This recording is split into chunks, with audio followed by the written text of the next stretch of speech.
Hello students, कैसे आप सभी? होप सो अच्छे होंगे, स्वस्थ होंगे। तो एक बार फिर से स्वागत है मैथ्स बाय राजेश चांगड़ा पे। तो अगर आपको लास्ट क्लास याद होगी, काफ़ी टाइम पहले आई है, उसमें हमने बात की थी रिलेशन के बारे में। ठीक, किसके बारे में बात की थी? रिलेशन क्या होता है, टाइप्स ऑफ रिलेशन क्या होते हैं, ठीक है, उनके बारे में बात की। और उन पर बेस हमने कुछ क्वेश्चन किए थे कि किस किस टाइप से क्वेश्चन पूछे जाते हैं।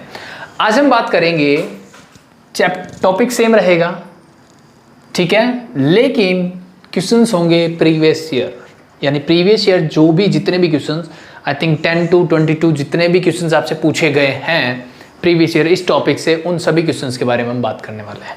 ठीक है, तो मैं स्टार्ट करूंगा 1 मार्क के क्वेश्चन से। तो पहला क्वेश्चन मैंने लिख दिया है, जनरली आपकी स्क्रीन पे भी आ जाएगा। ठीक है, तो this is the 1 mark question आपसे पूछा गया है, और आपसे पूछा गया है कि question number 1 is a relation in a set A is called dash relation. वो कौन सा रिलेशन होगा सेट ए में? ठीक है, इफ ईच एलिमेंट ऑफ ए, अगर हर एक एलिमेंट ऑफ ए जो है इज रिलेटेड टू इटसेल्फ, यानी हर, मान लो कोई भी सेट ए है, कुछ भी मान लो, ठीक है, मान लो मैंने लिख दिया यहाँ पे एक सेट ए है जिसमें एलिमेंट है ए बी सी। तो इसने बोला कि एक ऐसा रिलेशन जहां पे आपको क्या मिलने वाला है कि हर एक एलिमेंट, यानी ए से रिलेटेड मिलेगा, बी बी से रिलेटेड मिलेगा और सी सी से रिलेटेड मिलेगा। हर एलिमेंट जो है अपने आप से रिलेटेड होगा। ऐसे सेट को हम क्या बोलेंगे, सॉरी ऐसे रिलेशन को हम क्या बोलेंगे, ये पूछा गया। तो अगर आपने लास्ट लेक्चर अच्छे से देखा होगा या फिर आपने कहीं से भी रिलेशन चैप्टर के बारे में पढ़ा होगा, तो आपको याद आएगा सर ये चीज जो हमने पढ़ी कि each element of A is related to itself, ये हमने 2 टाइप के रिलेशन में पढ़ी है। फर्स्ट, अगर आपको याद हो, उसको हम बोलते हैं आइडेंटिटी रिलेशन। क्या बोलते हैं? Identity relation.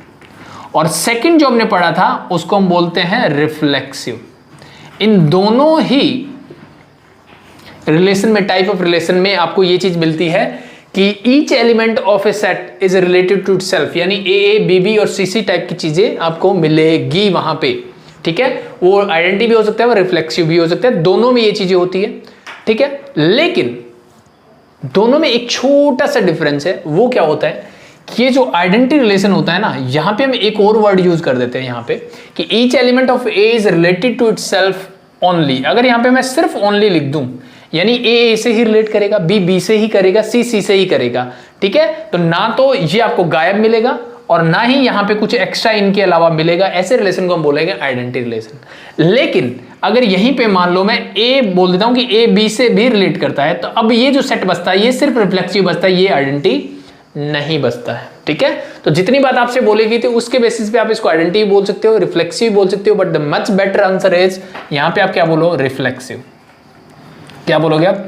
रिफ्लेक्सिव ही बोलोगे, क्योंकि आइडेंटिटी के लिए मैंने बताया यहां पे ओनली वर्ड भी होना चाहिए कि सिर्फ ए से, बी बी से, सी सी से ही रिलेट करना चाहिए। बट रिफ्लेक्सिव में इनके अलावा भी कुछ मिल सकता है, दैट डजंट मैटर। ठीक है, तो वो रिफ्लेक्सिव ही रहेगा। तो ये बेसिक सी चीजें थी अब आपकी आइडेंटिटी रिलेशन और रिफ्लेक्सिव रिलेशन के लिए। ठीक है, तो my answer is reflexive. I think एक जगह पे बुक में ये आंसर आइडेंटिटी रिलेशन भी लिखा हुआ है। ठीक है, एक बुक और मैंने देखी, वहां पे इसको रिफ्लेक्सिव भी लिखा हुआ है। तो मैंने रीजन आपको दे दिया कि कौन सा आपको आना चाहिए, फर्स्ट कंडीशन। सेकंड रीजन आपका ये भी हो सकता है कि सर कि अगर आप बुक्स में देखोगे ना, तो दोनों की डेफिनेशन में यही लिखा हुआ है कि each element of A is related to itself. Only word का यूज ही नहीं किया, वो हम अपने आप से समझ रहे हैं। ठीक है, कुछ बुक्स में मिलेगा नहीं वो ओनली वर्ड।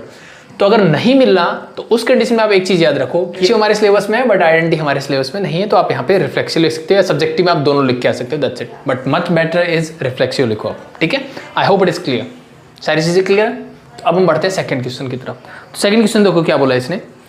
सेकंड क्वेश्चन में इसने दिया है कि इफ आर, एक रिलेशन गिवन है आपको, तो नीचे आपकी स्क्रीन पे आ गया होगा, रीड करो, वीडियो पॉज करो, ट्राई करो आंसर देने की। The question number 2 is, it's again a 1 marker. Relation R, एक रिलेशन आर आपको गिवन है, ठीक है, ए कॉमा ए क्यूब, ये ऐसे कुछ रिलेशन गिवन है, such that A is a prime number less than 5। इसने बोला कि ए जो है वो प्राइम नंबर है लेस देन 5, और रिलेशन कुछ ऐसा होगा कि अगर एक ए है तो उसका क्यूब उसके साथ रिलेट करेगा।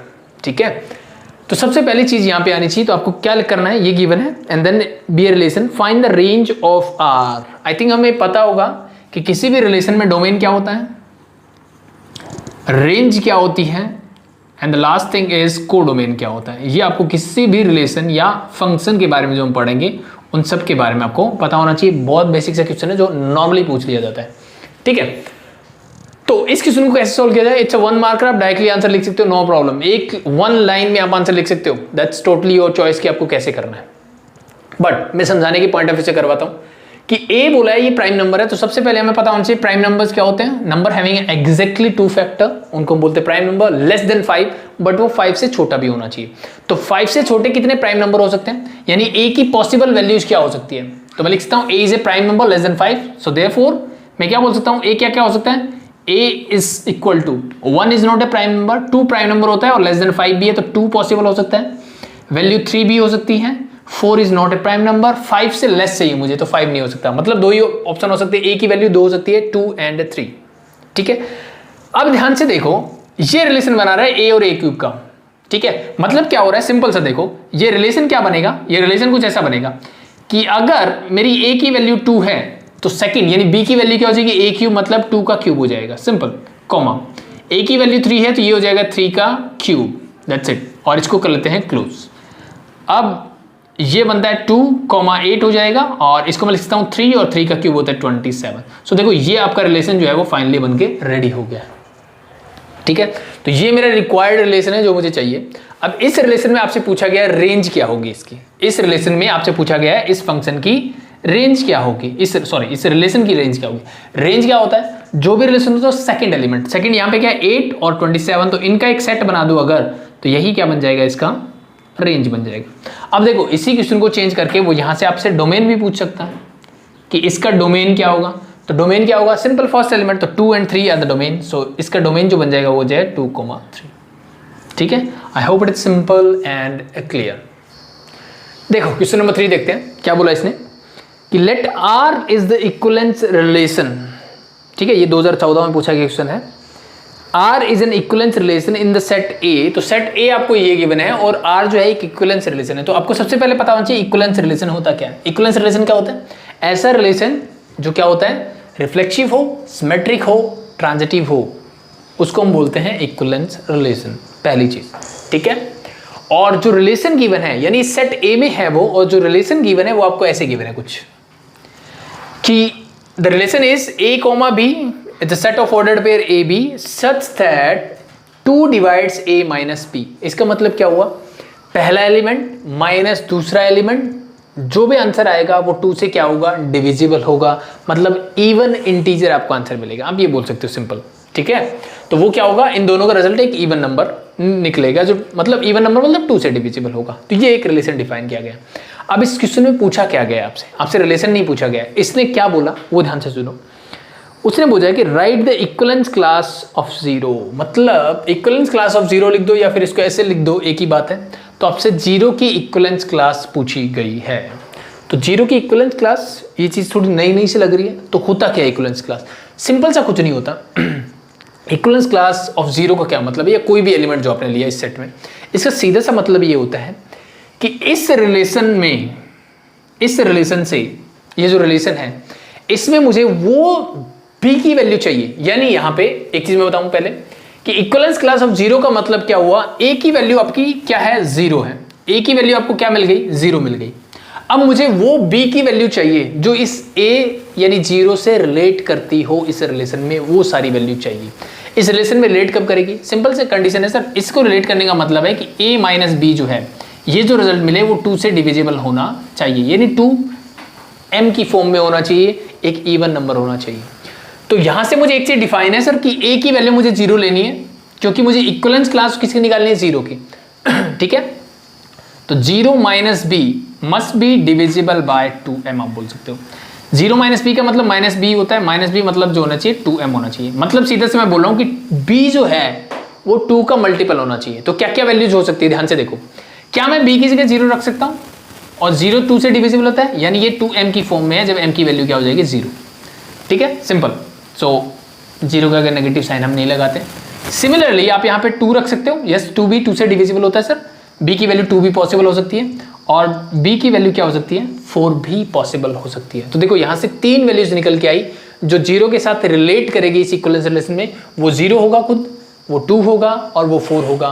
तो यही आपकी इक्विवेलेंस क्लास ऑफ 0 क्या होगी, आपका आंसर होगा set of 0, 2 and 4, that's it. यही आपके क्या होंगे, आंसर होगा, सिंपल। ठीक है, एक तरीका ये भी था कि आप इस रिलेशन को निकाल लेते, बट रिलेशन को निकालने से आपकी टर्म्स बहुत ज़्यादा बढ़ जाएगी।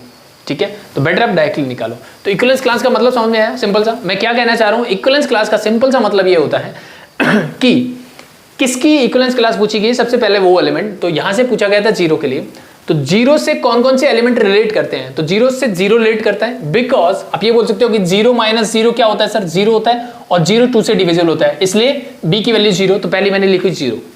फिर आप बोल सकते हो कि 0 माइनस 1 अगर लिखोगे तो ये 1 मिलेगा, 1 2 से डिविजिबल मतलब 1 रिलेट नहीं करेगा। फिर मैंने लिया 2 और फिर मैंने लिया 4, ये सब मुझे इवन वैल्यूज दे रहे हैं जो कि 2 से डिविजिबल है। इसका मतलब ये 0 2 4 सारे एलिमेंट जो है वो रिलेट करेंगे 0 से, और यही 0 की इक्विवेलेंस क्लास मुझे निकाल के देगी। बहुत ही सिंपल सी बात थी, सिंपल, क्लियर। अब यहां से अब देखो इसी क्वेश्चन को पूछने का तरीका, मैं 3 की इक्विवेलेंस क्लास आपसे पूछूं, everyone stop the video and right it.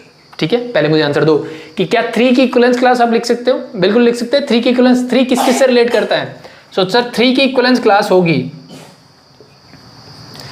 3 एक ओड नंबर है और ओड नंबर का डिफरेंस करना है, या ऐड करो या सब्ट्रैक्ट करो, ओड को ओड से ही सब्ट्रैक्ट करोगे तभी इवन मिलेगा। सो 3 को 3 से रिलेट कर सकते हो बिल्कुल, और उससे पहले मैं बोल सकता हूं 3 माइनस 1 इज 2, 2 2 से डिविजिबल होता है, 3 माइनस 3 0 होता है, और 3 माइनस 5 माइनस 2 होता है वो भी। तो आपको क्या क्या मिला, सॉरी इट इज 1 3 एंड 5, तो ये वो नंबर है जो आपको इक्विवेलेंस क्लास दे रहे हैं, ये वो सेट है जो इक्विवेलेंस क्लास है किसकी, 3 की, क्योंकि 3 के साथ 1 रिलेट करता है, 3 के साथ 3 भी करता है, और 3 के साथ 5 भी रिलेट करता है। ये सारे आपके आंसर होंगे, simple, that's a very simple question. Okay, so देखो क्वेश्चन नंबर 4 बहुत ही आसान क्वेश्चन, ये 2014 में फिर से पूछा गया है कि रिलेशन आर गिवन है xy such that x plus 2y is equal to 8 is a relation on n। तो ये n बहुत इंपॉर्टेंट है, n का मतलब इसने बोला है नेचुरल नंबर, यानी जो x और y की वैल्यू है वो क्या होनी चाहिए, नेचुरल नंबर को बिलोंग करती है, दैट्स इट, ये बात बोली इसने। तो फिर इसने बोला कि ये जो रिलेशन होगा इसकी मुझे रेंज बताओ क्या होगी, इसकी क्या पूछी गई आपसे, रेंज। तो आपसे रेंज पूछ ले, डोमेन पूछ ले, को डोमेन पूछ ले, आई थिंक हम सब चीजें बता सकते हैं, लेकिन उसके लिए मुझे रिलेशन चाहिए। तो देखो रिलेशन निकालना बहुत सिंपल सा है, रिलेशन इसके बीच में गिवन है x plus 2y equal to 8, यानी x और y के बीच में ये रिलेशन है सर कि x plus 2y is equal to क्या होना चाहिए, 8 होना चाहिए, दैट्स इट। x और y ध्यान रहे नेचुरल नंबर मतलब इनकी वैल्यू स्टार्ट होगी 1 2 3 4 एंड ऐसे आप कुछ भी रख सकते हो।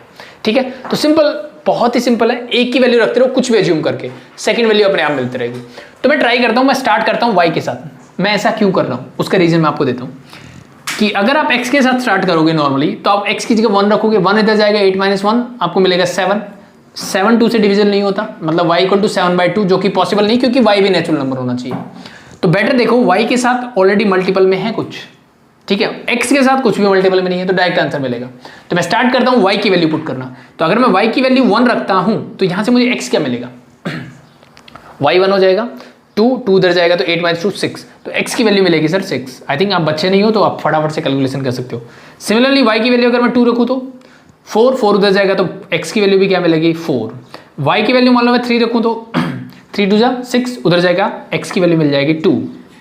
और लास्ट अगर मैं y की वैल्यू 4 रख दूँ तो आप बोलोगे सर 4 2 जा 8 8 उधर जाएगा 8 माइनस 8 x की वैल्यू आ जाएगी 0। लेकिन मैंने आपको बोला यही चीज़ हमें ध्यान रखनी है कि x और y दोनों ही क्या होने चाहिए, नेचुरल नंबर होने चाहिए, लेकिन यहाँ पे x नेचुरल नंबर नहीं है, मतलब ये वाली वैल्यू जो है मेरी इस फंक्शन में, इस रिलेशन में सॉरी नहीं आएगी।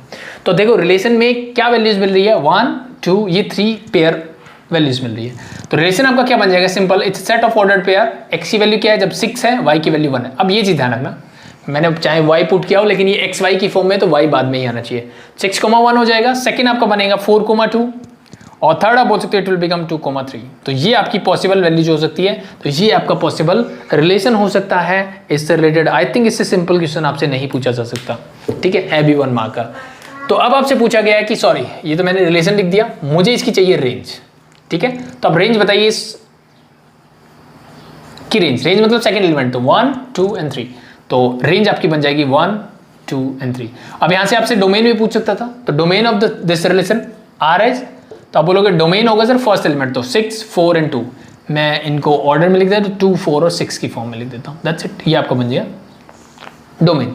अब मैं आपसे पूछूं को डोमेन क्या होगा, तो देखो 1 मार्कर है तो ऐसे ऐसे ही क्वेश्चन पूछेगा वो, बस कहीं रेंज पूछ लेगा, कहीं डोमेन पूछ लेगा, कहीं को डोमेन। को डोमेन क्या होता है, ये रिलेशन है n to n, ठीक है, natural number two natural number, तो मतलब को डोमेन भी क्या बनेगा आपका, सिर्फ नेचुरल नंबर। जो सेकंड सेट होता है वो कंप्लीट आपका क्या होता है, को डोमेन होता है। तो बहुत ही सिंपल सा क्वेश्चन था, that is question number 4। Next बढ़ते हैं क्वेश्चन नंबर 5 की तरफ। चलो भाई 1 मार्क का लास्ट क्वेश्चन देखते हैं, और इसने क्या बोला है कि state the reason for the relation R in the set 1 to 3। ये सेट है, उसमें एक रिलेशन आर है, गिवन बाय, ये रिलेशन गिवन है आपका, ठीक है। क्या बोला इसने, नॉट टू बी ट्रांजिटिव, यानी आपको रीजन देना है कि ये रिलेशन ट्रांजिटिव नहीं है, इस बात का रीजन दो भाई, ठीक है। तो इसका रीजन देने के लिए मुझे ये बताना कि ट्रांजिटिव रिलेशन क्या होता है। तो जिनको ट्रांजिटिव रिलेशन पता है उन्होंने I think within 10 second answer दे दिया होगा। तो हम बात करते हैं ट्रांजिटिव रिलेशन क्या होता है सबसे पहले। तो ट्रांजिटिव रिलेशन क्या होता है कि कोई भी एक रिलेशन दिखा आपको, उसमें एक ऑर्डर्ड पेयर दिखा इस टाइप से कि A, B आपको मिला यहाँ पे, ठीक है। ये मान लो एक ऑर्डर्ड पेयर मिला उस रिलेशन में, फिर आपको B, C भी उस रिलेशन में दिखा। B, C मतलब मैंने कैसे चूज किया ये, तो इसका जो सेकंड एलिमेंट है इसका फर्स्ट एलिमेंट बन जाना चाहिए इस ऑर्डर्ड पेयर का। अगर ऐसी दो चीजें आपको किसी रिलेशन में दिखे, सबसे पहले ये दोनों चीजें आपको दिखनी चाहिए वहां पे फिर हमें तीसरी चीज ढूंढनी होती है, और वो क्या होती है कि इनको जो सेम है उनको हटा दो। ये फर्स्ट एलिमेंट था, इसको मैं फर्स्ट रखूंगा, सेकंड था, इसको मैं सेकंड ही रखूंगा। ऐसा कुछ भी अगर रिलेशन में मिल जाता है तो ऐसा रिलेशन क्या होता है, ट्रांजिटिव, अदरवाइज वो ट्रांजिटिव नहीं होगा, सिंपल ठीक है। तो मुझे रीजन देना है, इसका मतलब ये दो चीजें तो दिखनी चाहिए, 100% होनी चाहिए, तीसरी चीज ना दिखे, ठीक है। तो ऐसा एक एग्जांपल ढूंढना है। तो देखो यहाँ पे अच्छी बात क्या है ना, सिर्फ एलिमेंट है 2 ही, इसलिए तो 1 मार्कर है, बहुत सिंपल सा। तो मान लो मैंने फर्स्ट एलिमेंट उठाया और कंपेयर करो इसको A, B से, ठीक है। ये इस रिलेशन में है क्या, सर रिलेशन से उठा के लिखा है हमने तो इसके रिलेशन में होगा।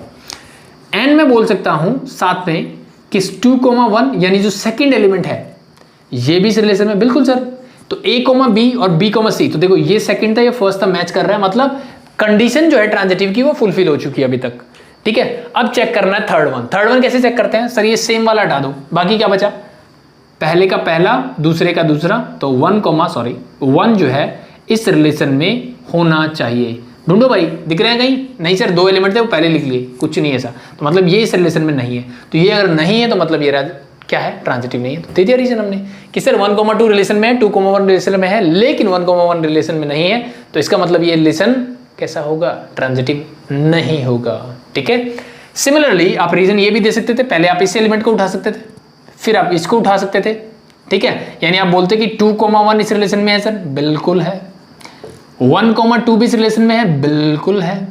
तो बाद ये हटा दिए तो क्या बचा, 2, 2 के इस रिलेशन में, आप बोलोगे सर नहीं है तो ये ट्रांजिटिव नहीं है। तो आप रीजन ये भी दे सकते हो, ये भी, दोनों में से कोई एक देना है, 1 मार्कर है, दैट्स इनफ, दोनों देने की जरूरत नहीं है, ठीक है। तो दोनों देना मतलब एक तरह से टाइम वेस्ट करना है आपका एग्जाम में, तो सिर्फ एक रीजन दो एंड देन दैट्स इट। तो चलो इसको हटाते हैं फटाफट से और बढ़ते हैं नेक्स्ट 4 मार्कर की तरफ, ठीक है। सो देखो भाई, ये आपका 4 मार्कर क्वेश्चन है जो आपसे पूछा गया है एग्जाम में। ये पूछा गया 2020 में, मतलब ज़्यादा पुराना नहीं है। तो इसने क्या बोला है कि check if the relation R, एक रिलेशन आर गिवन है जो कि आपको यहाँ दिख रहा है, रिप्रेजेंट किया गया in the set R means real number. इसका मतलब क्या है सर, ये ए बी जो है वो किसको बिलोंग करते हैं, ये बिलोंग करते हैं सर रियल नंबर्स को, यानी कोई भी वैल्यू ले सकती है, रियल, इमेजिनरी नहीं होना चाहिए, ठीक है। Define by R A B such that A is less than B, मतलब इस रिलेशन में जो पहला एलिमेंट है हमें सेकंड से क्या मिलेगा, छोटा मिलेगा, ठीक है। It's symmetric and transitive. तो मुझे चेक क्या करना है कि ये चेक करना है कि ये जो रिलेशन गिवन है क्या ये सिमेट्रिक है, क्या ये ट्रांजिटिव है, इस बात को चेक करना है, ठीक है। तो आई थिंक सबसे पहले हम बात कर लेते हैं कि सिमेट्रिक ट्रांजिटिव, आई थिंक आपको पता होगा। ट्रांजिटिव हम बात कर चुके हैं लास्ट क्वेश्चन में भी। सिमेट्रिक के बारे में बता दूं सिंपल, तो सिमेट्रिक की सिर्फ एक ही कंडीशन होती है कि सर आप कोई ए कोमा बी टाइप की चीज ढूंढ लो, ठीक है, जो कि इस रिलेशन में हो।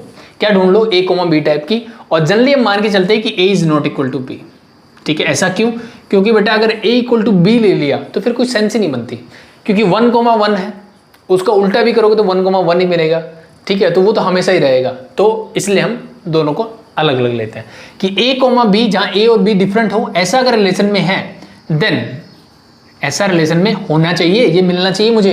देन अगर बी कोमा ए भी मिल जाए, यानी इसको मैंने उल्टा कर दिया, वो भी अगर रिलेशन में होगा तो ऐसे रिलेशन को हम बोलेंगे सिमेट्रिक रिलेशन। कैसे बोलेंगे उसको? सिमेट्रिक रिलेशन बोलेंगे। ट्रांजिटिव एक बार फिर से बता देता हूं।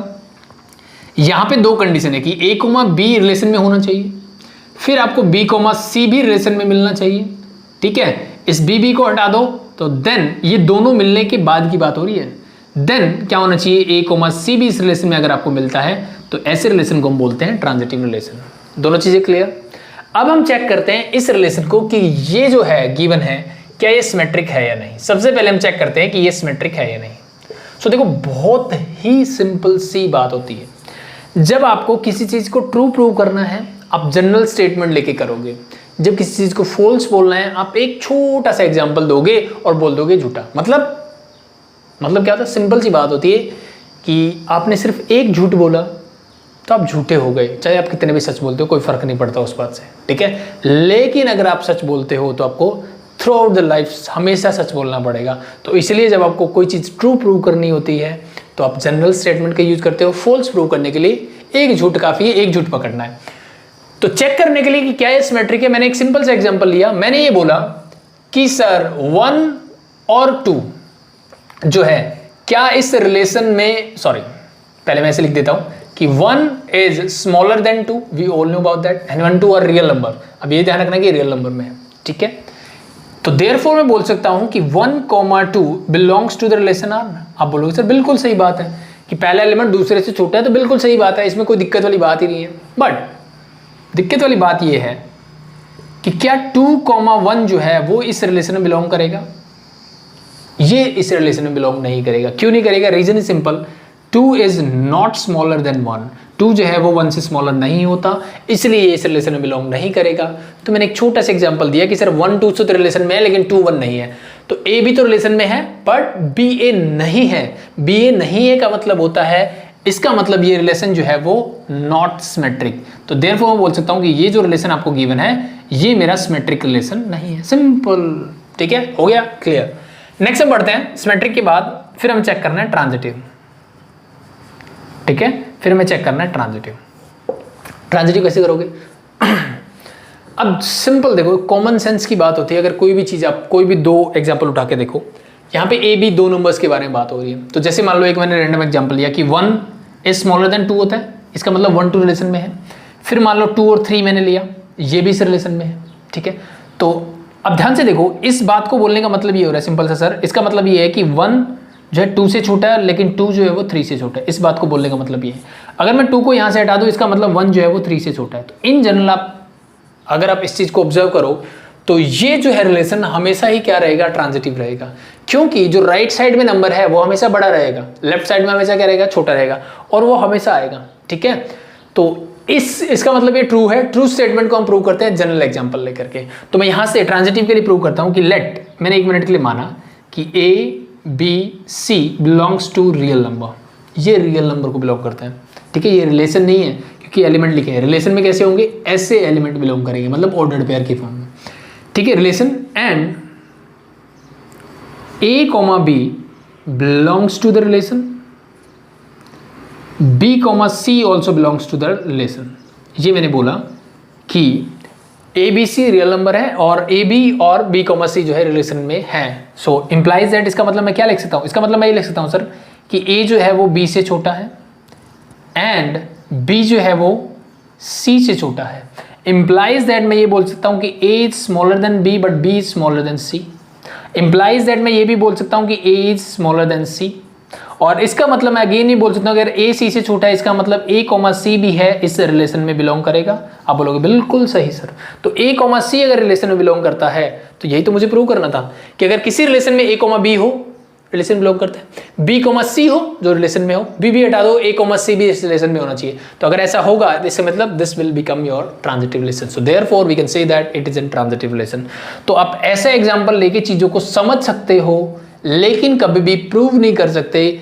अगर आप ये एग्जांपल लेके दे दो और आप ये बोल दो, देखो बातें मैंने वही बोली है बट यहाँ पे मैंने जनरल टर्म्स लिए एबीसी। अब एबीसी कुछ भी ले लो आप, ठीक है, बस वो इस कंडीशन को सेटिस्फाई करनी चाहिए कि इस रिलेशन में होना चाहिए, मतलब ए बी से छोटा होना चाहिए, बी सी से छोटा होना चाहिए, तो हमेशा ए आपका क्या मिलेगा, सी से छोटा ही मिलेगा। दैट इज सो ये था, बस इसी चीज के 4 नंबर मिलेंगे आपको। ठीक है, ये तो आसान था, ये तो 1 मार्कर ही था, आप बोल सकते हो, बट यहाँ पे आपको थोड़ी सी मेहनत करनी पड़ी। So this is your question number 4। यहाँ से आपने सीखा सिमेट्रिक एंड ट्रांजिटिव के बारे में। ठीक है, I hope it is clear. चलो एक चीज और ऐड कर देता हूँ यहाँ पे, तीसरा पॉइंट, कई बार वो यहाँ पे रिफ्लेक्सिव ऐड कर देगा, तो अगर ये 6 मार्कर क्वेश्चन बनाना हुआ उसको, तो वो रिफ्लेक्सिव ऐड कर देगा। चेक करो रिफ्लेक्सिव है कि नहीं। तो रिफ्लेक्सिव में क्या होता है, सिंपल सर, रिफ्लेक्सिव में मतलब 1 1 से रिलेट करना चाहिए, 2 2 से करना चाहिए, ए से करना चाहिए, बी बी से करना चाहिए। तो मैं सिंपल सी बात ये पूछता हूँ, क्या 1 जो है 1 से छोटा होता है? आप बोलोगे बिल्कुल नहीं सर, 1 1 के बराबर होता है, छोटा नहीं होता। तो अगर ये ऐसा है, इसका मतलब 1 1 does not belongs to the relation, therefore it is not reflexive also. That's a very simple thing. Okay, so चलो अब बढ़ते हैं नेक्स्ट क्वेश्चन की तरफ। सो देखो नेक्स्ट क्वेश्चन पूछा गया सेम वही, कि एक सेट ए गिवन है, एक रिलेशन आर गिवन है, such that X Y such that Y is divisible by X. ठीक है, यानी सेकंड एलिमेंट जो है वो फर्स्ट से डिविजिबल होना चाहिए, लेकिन ये सेट ए के अंदर है। तो मुझे फिर से चेक करना है, आई थिंक चेक ही करना है, हाँ चेक करना है कि रिलेशन जो है सिमेट्रिक और ट्रांजिटिव है कि नहीं। फिर से वही 2 काम, सिमेट्रिक और ट्रांजिटिव चेक करना है। ठीक है, तो ऐसे क्वेश्चन को ऐसे किया जाए, सबसे सिंपल चीज। तो देखो लास्ट क्वेश्चन जो हमने किया, वहां पे मेरे पास एक्चुअली में हो क्या रहा था कि जो मेरी आई थिंक जो डोमेन और कोडोमेन था, ठीक है, यानी जो जिन 2 सेट के बीच में था वो रियल नंबर, और रियल नंबर होते हैं इनफाइनाइट। तो ऐसे नेचुरल नंबर, इंटीजर कुछ भी ले लो, वो इनफाइनाइट नंबर ऑफ चीज होती है। बट यहाँ पे ये जो सेट जिसमें डिफाइन है ये बहुत ही फाइनाइट है। तो सबसे पहली चीज मैं आपसे ये पूछता हूं कि क्या मैं इस रिलेशन आर को रोस्टर फॉर्म में लिख सकता हूं, लिस्ट फॉर्म में लिख सकता हूं क्या? ठीक है, अगर पॉसिबिलिटीज है तो फटाफट से लिख लो, वो चीजें आपकी बहुत आसान बना देगा। तो यहां पे बोला है कि सेकंड एलिमेंट सर फर्स्ट से डिविजिबल होना चाहिए, सेकंड एलिमेंट फर्स्ट से डिविजिबल होना चाहिए, y is divisible bye x होना चाहिए। तो ऐसे देखो, अब मैं स्टार्ट करता हूं एलिमेंट 1 से, क्या 1, 1 इस रिलेशन में होगा? बिल्कुल सर, 1 1 से डिविजिबल होता है। और देखो 1 तो जो है ना सबको डिवाइड कर देता है, तो 1 2 भी होगा यहाँ पे, 1 3 भी होगा यहाँ पे, 1 4 भी होगा यहाँ पे, 1 5 भी होगा और 1 6 भी होगा। तो देखो ये सारे एलिमेंट आ गए। ठीक है, लंबा बनता दिख रहा है, लेकिन अभी छोटा हो जाएगा। अब 2 देखो, आप बोलोगे सर 2 को डिवाइड कर देगा, बिल्कुल करेगा सर, लेकिन 2 4 को डिवाइड करेगा और 2 6 को भी डिवाइड कर देगा। आई थिंक दिख तो रहा होगा। ठीक है, चलो आगे लिख लेता हूं मैं, 2 4 तक ही लिखते हैं और यहां पे लिखता हूं 2,6। ठीक है, 2 2 को डिवाइड करेगा, 2 4 को भी करता है, 2 6 को भी करता है। ठीक है, तो सेकंड एलिमेंट फर्स्ट से डिविजिबल होना चाहिए, उसी रूल पे हम चल रहे हैं। अब मैंने नेक्स्ट एलिमेंट लिया 3। अब देखो 3 ना तो 1 को डिवाइड करेगा ना 2 को, इससे बड़े को ही करेगा ना, तो 3 को कर सकता है, बिल्कुल सर। 3 6 को कर सकता है, इसके अलावा किसी को नहीं कर सकता सर। उसके अलावा मैंने 4 उठाया तो 4 4 को ही डिवाइड कर पाएगा, 5 5 को ही डिवाइड कर पाएगा इस सेट के हिसाब से, और 6 जो है वो 6 को ही डिवाइड कर पाएगा। तो ये देखो एक रिलेशन बन के रेडी हो गया। ठीक है, बहुत आसान सा है, छोटा सा रिलेशन बन के गया। अब मुझे अगेन चेक करना है कि क्या ये सिमेट्रिक है कि नहीं। क्या करना है? सिमेट्रिक। तो सबसे पहले जैसे हमने सीखा कि सिमेट्रिक के लिए मुझे पता होना चाहिए A, B ढूंढना है मुझे। ठीक है, तो ढूंढो फटाफट से। आपको मिला 1, 2, बिल्कुल सर। क्या 2, 1 कहीं दिख रहा है आपको? सर 2 तो 1 से डिविजिबल होता है, लेकिन 1 2 से डिविजिबल नहीं होता। देखो पहले ही एग्जांपल में हम फंस गए। ठीक है, और सिमेट्रिक के लिए कभी भी ऐसी चीजें मत उठाया करो 1 1, इसलिए मैंने बोला कि A is not equal to B, ऐसी चीजें उठाओ मत। 1, 1 है, उल्टा करोगे तो भी 1, 1, वो तो सेट में दिख ही रहा है फिर। ठीक है, तो ऐसे उठाओ 1, 2। तो सिमेट्रिक को चेक करने के लिए सिंपल से मैं बोलता हूं कि sir 1, 2 belongs to the relation, तो मैं लिख सकता हूं क्लियरली 1, 2 इस रिलेशन में है। बट 2, 1 दिख रहा है क्या कहीं? सर नहीं दिख रहा, इस रिलेशन में नहीं है। तो अगर ये नहीं है तो मैं क्या बोलूंगा? Therefore we can say that it is not symmetric, ये सिमेट्रिक रिलेशन नहीं है। ठीक है, I hope it is clear. Next हमें चेक करना है ट्रांजिटिव। ट्रांजिटिव चेक किया जाए। ठीक है, तो देखो अब सिंपल सी बात है, कुछ चीजें होती है ना बहुत ही सिंपल और कॉमन सेंस की बातें भी होती है। कैसे होती है? ध्यान से देखो, इस रिलेशन में जो सेकंड एलिमेंट है वो फर्स्ट से क्या होगा? डिविजिबल होगा। सेकंड एलिमेंट फर्स्ट से क्या होगा? डिविजिबल होगा। और ये बात ट्रू प्रूव होने वाली है यहाँ पे। ठीक है, तो या तो सारे आप एग्जांपल उठाओ, या फिर मैं सिंपल एक चीज बोल सकता हूँ आपको। सिंपल से ध्यान से देखो, ट्रांजिटिव में मैंने क्या किया, मैंने मान लिया कि 1 मिनट के लिए मैंने लेट किया कि A, B और C तीनों जो हैं वो सेट A को बिलोंग करते हैं। 1 मिनट के लिए मान लिया इजीली। ठीक है, तीनों सेट ए को बिलोंग करते हैं। अगर ये तीनों इस सेट ए को बिलोंग करते हैं तो इसका मतलब, और मैंने ये बोला साथ में कि n a, b जो है इस रिलेशन में है और b, c भी इस रिलेशन के अंदर है, एंड ये दो चीजें और मैंने ऐड कर दी। ठीक है, कि a, b, c कोई भी एलिमेंट हो सकता है, 1 से लेकर 6 तक, ठीक है, कोई भी एक एलिमेंट हो सकते हैं। तो ये a R को बिलोंग करता है, ये भी R को बिलोंग करता है। इसका मतलब क्या है? तो सर ये अगर R में है, इसका मतलब सिंपल सा है सर कि A डिवाइड्स B या B is divisible bye A, आप ऐसे बोल सकते हो। ठीक है, A जो है वो B को डिवाइड करता है, और B, C में होने का मतलब क्या है कि B डिवाइड्स C। ठीक है, तो इंप्लाइज दैट आप लिख सकते हो। इसका कहने का मतलब ये है कि A B अगर रिलेशन में है, इसका मतलब पहला एलिमेंट सेकंड को डिवाइड करेगा, B C है मतलब B जो है वो C को भी डिवाइड करेगा। अब मुझे एक चीज सिंपल सी बताओ, आप एक नंबर है जो एक नंबर है जो B से डिविजिबल है, क्या वो B के फैक्टर से भी डिविजिबल होगा? यानी B को जो डिवाइड कर रहा है वो उसका फैक्टर ही तो हुआ। तो ये हम 6-7 स्टैंडर्ड में सीखते हैं फैक्टर वाली चीजें। सर बिल्कुल होगा। अगर आपने कोई भी रैंडमली नंबर लिया कि मान लो 28 है, सर 28 किससे डिविजिबल होता है? मान लो मैंने 4 से लिया, ठीक है, 4 से डिविजिबल होता है। और 4 किससे डिविजिबल होता है? 2 से डिविजिबल होता है। क्या 28 2 से डिविजिबल होगा? आप बोलोगे बिल्कुल होगा सर। ठीक है, सो यहां से मैं क्या बोल सकता हूं कि देयरफॉर मैं बोल सकता हूं कि A divide C, A divide C। अब यहां पे आप बच्चों वाले रीजन भी दे सकते हो। ठीक है, सिंपल बोल सकते हो कि क्या बोल सकते हो आप? सिंपल कि sir a number divisible by any number is also divisible by the factor of that number।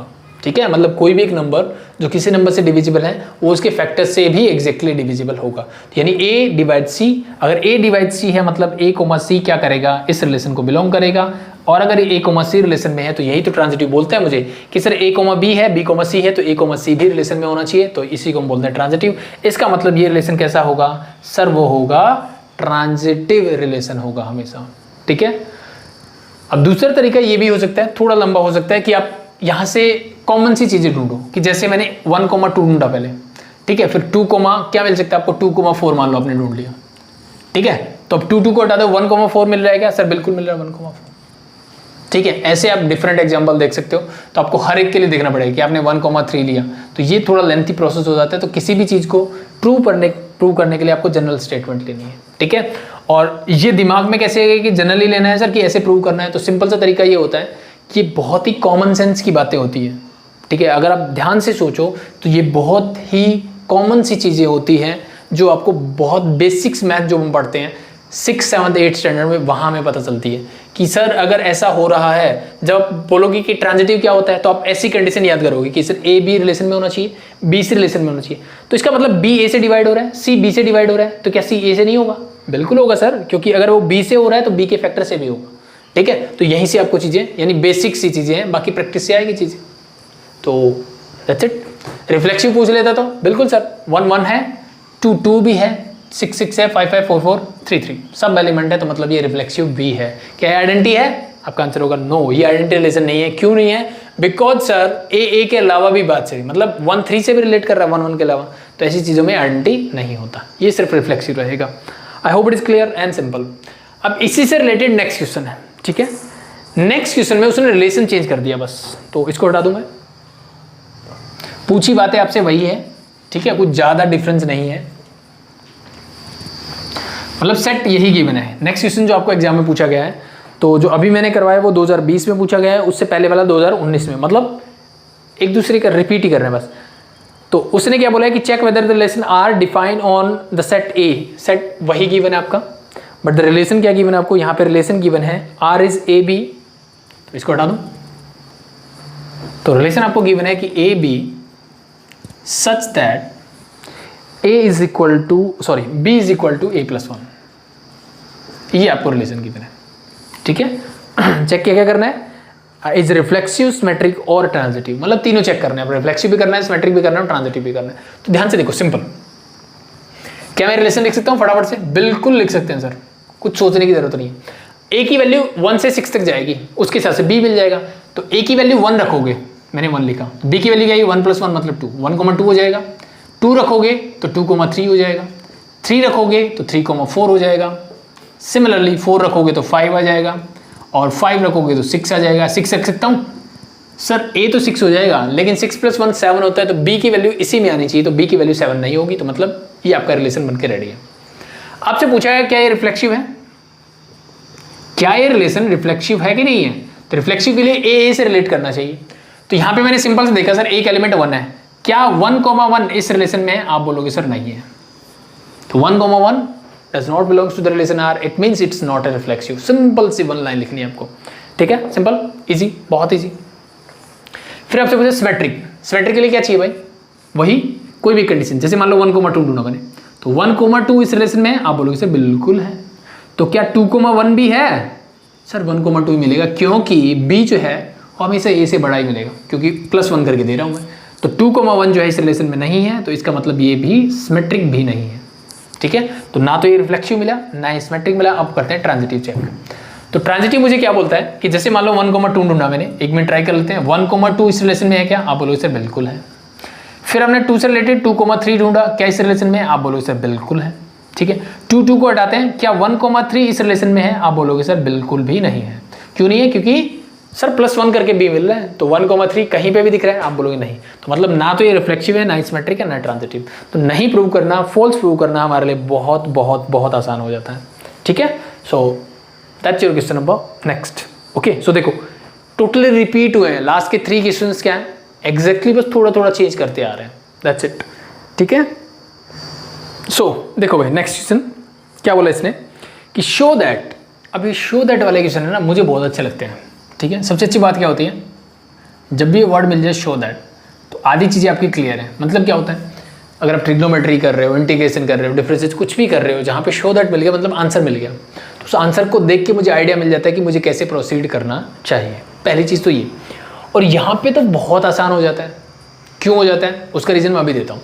इसने क्या बोला इस रिलेशन में कि show that the relation R on I R, मतलब रियल नंबर में बोला है कि शो दैट रिलेशन आर जो है वो रियल नंबर्स में है, मतलब ए बी जो है रियल नंबर को बिलोंग करता है। डिफाइन एज आर, ये आपको रिलेशन गिवन है कि A B such that A is less than equal to B, A is less than equal to B, मतलब ए बी बराबर हो सकते हैं या बी बड़ा होगा ए से। Is reflexive and transitive but not symmetric. तो इसने 2 चीजें बोली मुझे कि मुझे प्रूव करना है कि ये जो रिलेशन गिवन है ये रिफ्लेक्सिव होगा, रिफ्लेक्सिव होगा, ट्रांजिटिव भी होगा, ठीक है, लेकिन एक चीज नहीं होनी चाहिए, सिमेट्रिक नहीं होनी चाहिए। सो देखो मैं क्या बोल रहा था आपको कि यहाँ पे चीजें आसान हो जाती है। क्या आसान हो जाता है, उस चीज को ध्यान से देखो। जब इसने बोला कि मुझे प्रूव करना है कि ये दोनों तो है और ये नहीं है, तो ये नहीं है जब बोला मुझे और मुझे प्रूव करना है, तो एक चीज कंफर्म है कि सिमेट्रिक नहीं होगा, और सिमेट्रिक नहीं होगा तो मुझे एक एग्जांपल ढूंढना है इसके लिए, इसको फॉल्स प्रूव करने के लिए। और पहले दोनों के लिए मुझे जनरल स्टेटमेंट से इसको प्रूव करना है कि ये रिफ्लेक्सिव और ट्रांजिटिव क्या होगा, ठीक है। तो सिंपल सी हम बात करते हैं, स्टार्ट करते हैं क्वेश्चन को। तो ये रिलेशन गिवन है और relation real number to real number ही है। रिफ्लेक्सिव क्या होता है, हम बोलते हैं सर रिफ्लेक्सिव मतलब ए जो है वो इस रिलेशन को बिलोंग करना चाहिए। यस और नो, यस बिल्कुल। तो इन जनरल मैं लेता हूं कि रिफ्लेक्सिव प्रूव करने के लिए मैंने लिया लेट, ठीक है, A belongs to the real number and, ठीक है, A belongs to real number. मैंने बोला कि ए जो है रियल नंबर में है। अब आपसे ये पूछता हूं कि ए इज इक्वल टू ए होता है कि नहीं, सॉरी ए इक्वल टू ए होता है कि नहीं, हाँ या ना। तो अगर ए मेरा रियल नंबर है तो a इक्वल टू ए होता है, हमेशा होगा। तो देयरफॉर मैं ये बोल सकता हूं कि a, इस रिलेशन में भी होगा, बिल्कुल होगा सर।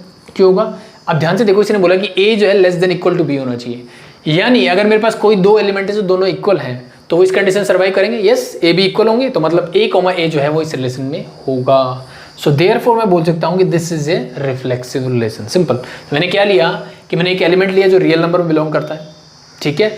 अब मुझे पता है कि a इज इक्वल टू ए होता है, हमेशा 2 एलिमेंट इक्वल होते हैं। सो देयरफॉर मैं बोल सकता हूं कि a, इस रिलेशन में भी होगा। अगर ये इस रिलेशन में है, इसका मतलब ये कैसा है, रिफ्लेक्सिव रिलेशन होगा। तो कोई भी 2 नंबर ले लीजिए, 1 1 2 2 5 5 1/2 1/2, सब क्या होते हैं, इक्वल होते हैं, तो वो इस कंडीशन को सेटिस्फाई करता है। अब देखो अगर ये नहीं होता तो जैसे हमने क्वेश्चन किया था तो ये रिफ्लेक्सिव नहीं होता, बट अब ये रिफ्लेक्सिव है। पहली चीज आई थिंक क्लियर सबको, ठीक है। तो ये रिफ्लेक्सिव हमने प्रूव कर दिया, ठीक है। अब ट्रांजिटिव प्रूव करें कि पहले सिमेट्रिक को, चलो सिमेट्रिक के ले लेते हैं। सिमेट्रिक के लिए एक एग्जांपल ढूंढते हैं, सिंपल सा एग्जांपल लिया मैंने। मैं बोलता हूं कि 1 is less than equal to 2 होता है, आप बोलोगे सर बिल्कुल। सो देयरफॉर मैं ये बोल सकता हूं कि सर 1,2 जो है वो इस रिलेशन में बिलोंग करेंगे, बिल्कुल करेंगे। तो अगर ये इस रिलेशन में है तो इसका मतलब 2,1 भी इस रिलेशन में होना चाहिए अगर ये सिमेट्रिक है तो। बट 2,1 इस रिलेशन में होंगे क्या? आप बोलोगे सर नहीं, does not belongs to relation. Reason is very simple because 2 is not smaller than equal to 1. 2 जो है वो 1 से स्मॉल या छोटा नहीं होता, तो ये हो गया नॉट सिमेट्रिक। दैट्स फॉर मैं लिख सकता हूँ therefore this relation is not symmetric, आप लिख देना यहाँ पे, ठीक है, सिंपल। लास्ट बचता है आपका ट्रांजिटिव, और मुझे प्रूव करना है कि ट्रांजिटिव है तो जनरल स्टेटमेंट लेते हैं। तो फिर से मैंने वही लिया कि let A B C 3 element ले लिए जो कि रियल नंबर को बिलोंग करते हैं, एंड साथ में मैंने ये भी माना कि सर A, B इस रिलेशन में होगा, और साथ में बोल सकता हूं कि B, C भी इस रिलेशन में होगा। और अगर ऐसा होगा तो क्या होगा, तो इस कंडीशन पे जाइए। तो इसने बोला कि A जो है वो less than equal to B होगा, ठीक है, मान लो मैंने इक्वेशन नंबर 1 बना ली, एंड यहां से मुझे क्या मिलेगा कि B जो है वो लेस देन इक्वल टू क्या होगा, C होगा। ये इक्वेशन बना लेता हूँ। अब ध्यान से देखो इक्वेशन नंबर 1 और 2 से आपको क्या दिख रहा है? सर इक्वेशन नंबर 1 और 2 से सिंपल सा ये दिख रहा है कि B बीच में फंस रहा है इन दोनों के, मतलब A जो है वो B से छोटा होगा बट B जो है वो C से छोटा या बराबर होगा, ऐसा ही कुछ होगा, यस और नो? बिल्कुल सर। तो इन चीज़ों से मुझे क्या पता चल रहा है? इनसे सिंपल सा मुझे पता चल रहा है सर कि इम्प्लाइज दैट मैं ये बोल सकता हूँ कि A जो है वो less than equal to C होगा, यानी मैक्सिमम से मैक्सिमम C जो है A जो है वो C के बराबर हो सकता है या फिर उससे छोटा होगा, ठीक है। तो इसका मतलब A is smaller than equal to C, so therefore मैं बोल सकता हूँ कि A, C जो है वो B इस रिलेशन R में बिलोंग करेगा। अगर A, B इस रिलेशन में है, B, C इस रिलेशन में है, और देन A, C भी इस रिलेशन में मिल जाता है, तो ऐसा रिलेशन क्या बन जाता है? वो बन जाता है ट्रांजिटिव। तो hence we can say that this relation is a transitive relation. That's a simple thing. I think clear है, सिंपल है। So that's it, that's question number, I think जो भी था नंबर भूल गया मैं, ठीक है। अब हम बात करते हैं नेक्स्ट। सो देखो भाई नेक्स्ट क्वेश्चन ये 2014 में पूछा गया है, तो ये अगेन 4 मार्क क्वेश्चन है, ठीक है। तो क्या बोला इसको, if R is a relation defined on the set of natural number n as follows, मतलब एक रिलेशन है जो कि नेचुरल नंबर में डिफाइन है, ठीक है। तो वो रिलेशन ऐसा गिवन है कि x y such that x और y दोनों नेचुरल नंबर, भाई नेचुरल नंबर में तो नेचुरल नंबर को बिलोंग करेंगे, और 2x + y जो है वो 24 होना चाहिए। तो ये इन दोनों के बीच में, x और y के बीच में रिलेशन बना के दे रहा है मुझे, ठीक है।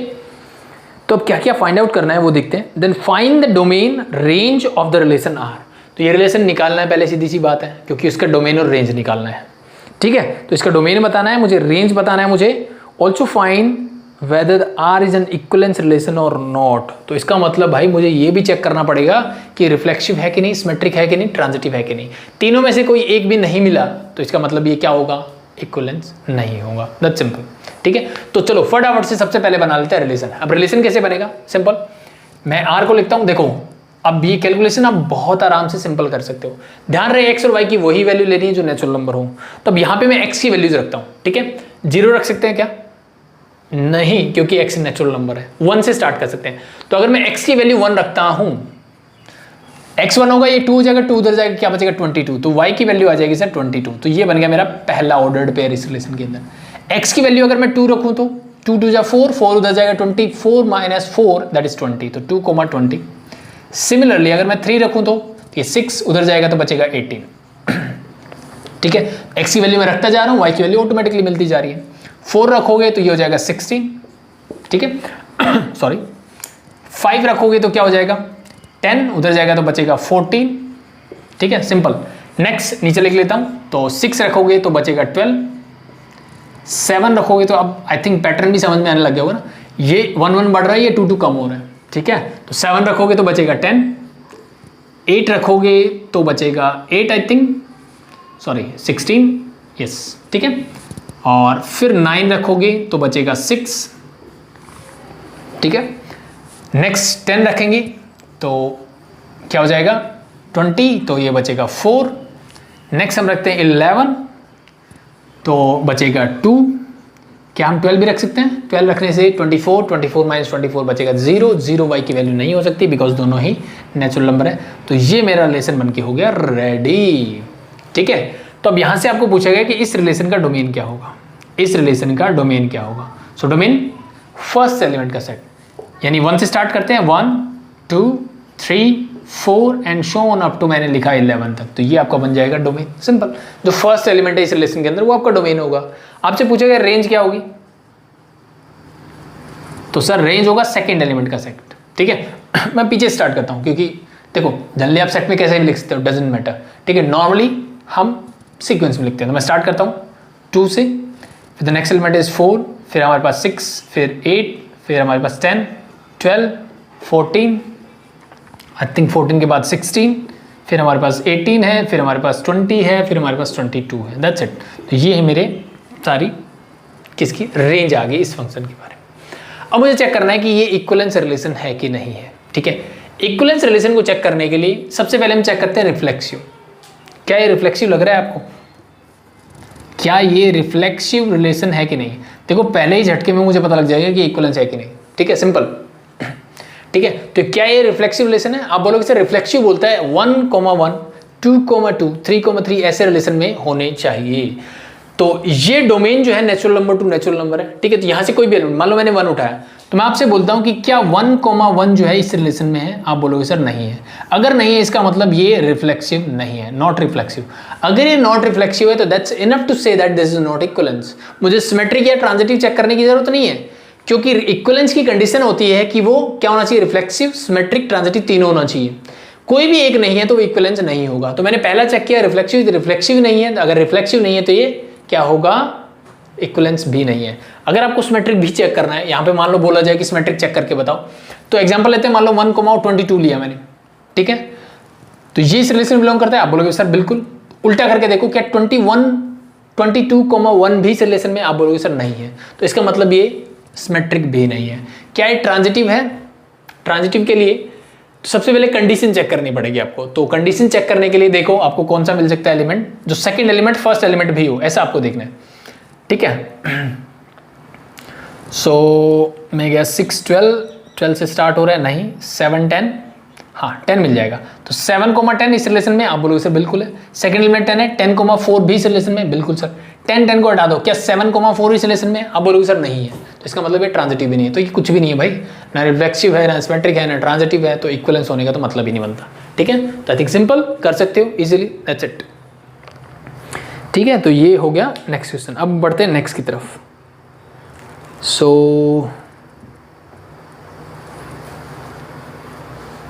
ओके, एक इंपॉर्टेंट क्वेश्चन जो थोड़ा सा हार्ड आप बोल सकते हो। सो देखो नेक्स्ट क्वेश्चन पढ़ते हैं, और ये क्वेश्चन देखो कितनी बार रिपीट हुआ है। 2010 में पूछा गया, देन 14 में, देन 15 में पूछा गया। थोड़े थोड़े चेंजेस हैं बट क्वेश्चन सेम है। तो थोड़ा सा आप बोल सकते हो कि लेवल अप क्वेश्चन है, लेकिन ठीक है, अच्छा क्वेश्चन है। अगर आपको कॉन्सेप्ट क्लियर है तो बहुत अच्छा क्वेश्चन है आपके लिए। तो क्या बोला गया है question number this, if A is, आपको एक सेट ए गिवन है जो मैंने यहाँ लिख दिया है 1 to 9 है। R is a relation in A cross A, यानी एक रिलेशन आर है जो ए क्रॉस ए में डिफाइन है। ए क्रॉस ए में क्या डिफाइन का मतलब क्या हुआ? इससे पहले आपको ये मिल रहा था कि आर जो है वो ए में डिफाइन है। Relation R in A set A natural number. इस सेट ए में क्या हो रहा था एक्चुअली में, यहाँ पे सिंगल नंबर जैसे यहाँ पे गिवन है तो इंडिविजुअल नंबर थे 1 2 3 4 5। इसका मतलब ये जो एलिमेंट 2 था ये किसी से रिलेट कर रहा था, मान लो 3 से रिलेट कर रहा था, तो इसको मॉडर्ड पेयर में ऐसे रिलेशन के अंदर लिख देते थे। लेकिन अब इसने बोला कि ये ए क्रॉस ए को रिलेट करता है। ए क्रॉस ए का मतलब, ए क्रॉस ए का मतलब ये हुआ सर कि ए की ए के साथ मल्टीप्लाई कर दो। तो ए की ए के साथ मल्टीप्लाई करने से, यानी ए क्रॉस ए करोगे तो यहाँ पे आपको एक सेट मिलने वाला है, सेट ऑफ ऑर्डर्ड पेयर।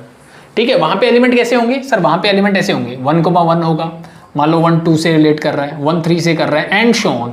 ऐसे ही आप एलिमेंट लिखोगे डिफरेंट डिफरेंट, और ये चीजें आपको मिलने वाली ए क्रॉस ए में। ठीक है, इतनी चीजें क्लियर। अब ये रिलेशन इसके अंदर है, इसका मतलब क्या हुआ, अब यहां पे जो एक एलिमेंट बन रहा है ना, जैसे मान लो ये बन रहा है, ये एलिमेंट, ठीक है, ये एलिमेंट किसी दूसरे एलिमेंट से क्या करेगा, रिलेट करेगा। तो ये कंडीशन कुछ ऐसी बनने वाली है कि ए कॉमा बी जो है वो रिलेट करेगा सी कॉमा डी से, यानी एक ऑर्डर्ड पेयर दूसरे ऑर्डर्ड पेयर से रिलेट करेगा इस सेट ए क्रॉस ए के अंदर। इसका कहने का मतलब ये, आई थिंक इतनी चीजें क्लियर है। लेकिन कब करेगा, जब ये कंडीशन फुलफिल करेगा, मतलब A D plus B C वाली कंडीशन। तो इसने क्या बोला, सिंपल कि फर्स्ट और लास्ट, यानी अगर ए कोमा बी एक ऑर्डर्ड पेयर रिलेट करता है सी कोमा डी से, इसका मतलब फर्स्ट और लास्ट का सम ए प्लस टी, जो बीच वाली टर्म है बी प्लस सी, उन दोनों के सम के इक्वल होना चाहिए। देन मैं बोलूंगा कि वो रिलेशन के वो ऑर्डर्ड पेयर इस रिलेशन में बिलोंग करते हैं। चीजें क्लियर? यहां तक तो हमने क्वेश्चन को समझा कि इसने बोला क्या है। अब हम बात करते हैं कि इसने पूछा क्या है। तो इसने ये बोला कि prove that R is an equivalence relation. सबसे पहली बात इसने ये पूछी कि मुझे प्रूव करना है कि ये एक इक्विवेलेंस रिलेशन है, और वो प्रूव करने के बाद मुझे ये भी बताना है कि obtain the equivalence class of 2,5। ठीक है, तो वो बात हम बाद में करेंगे। पहले हम बात करते हैं कि इसको इक्विवेलेंस रिलेशन कैसे प्रूव किया जाए। इक्विवेलेंस का मतलब सीधी सी बात है सर, रिफ्लेक्सिव, ट्रांसमेट्रिक और ट्रांजिटिव प्रूव कर दो।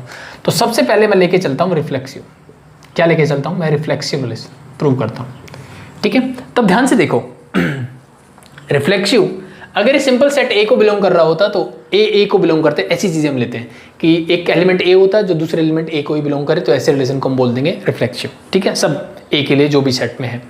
बट यहाँ पे बात हो रही है ए क्रॉस ए की, मतलब इस पूरे ऑर्डर्ड पेयर को चेक करना है, ये पूरा ऑर्डर्ड पेयर आगे भी होना चाहिए।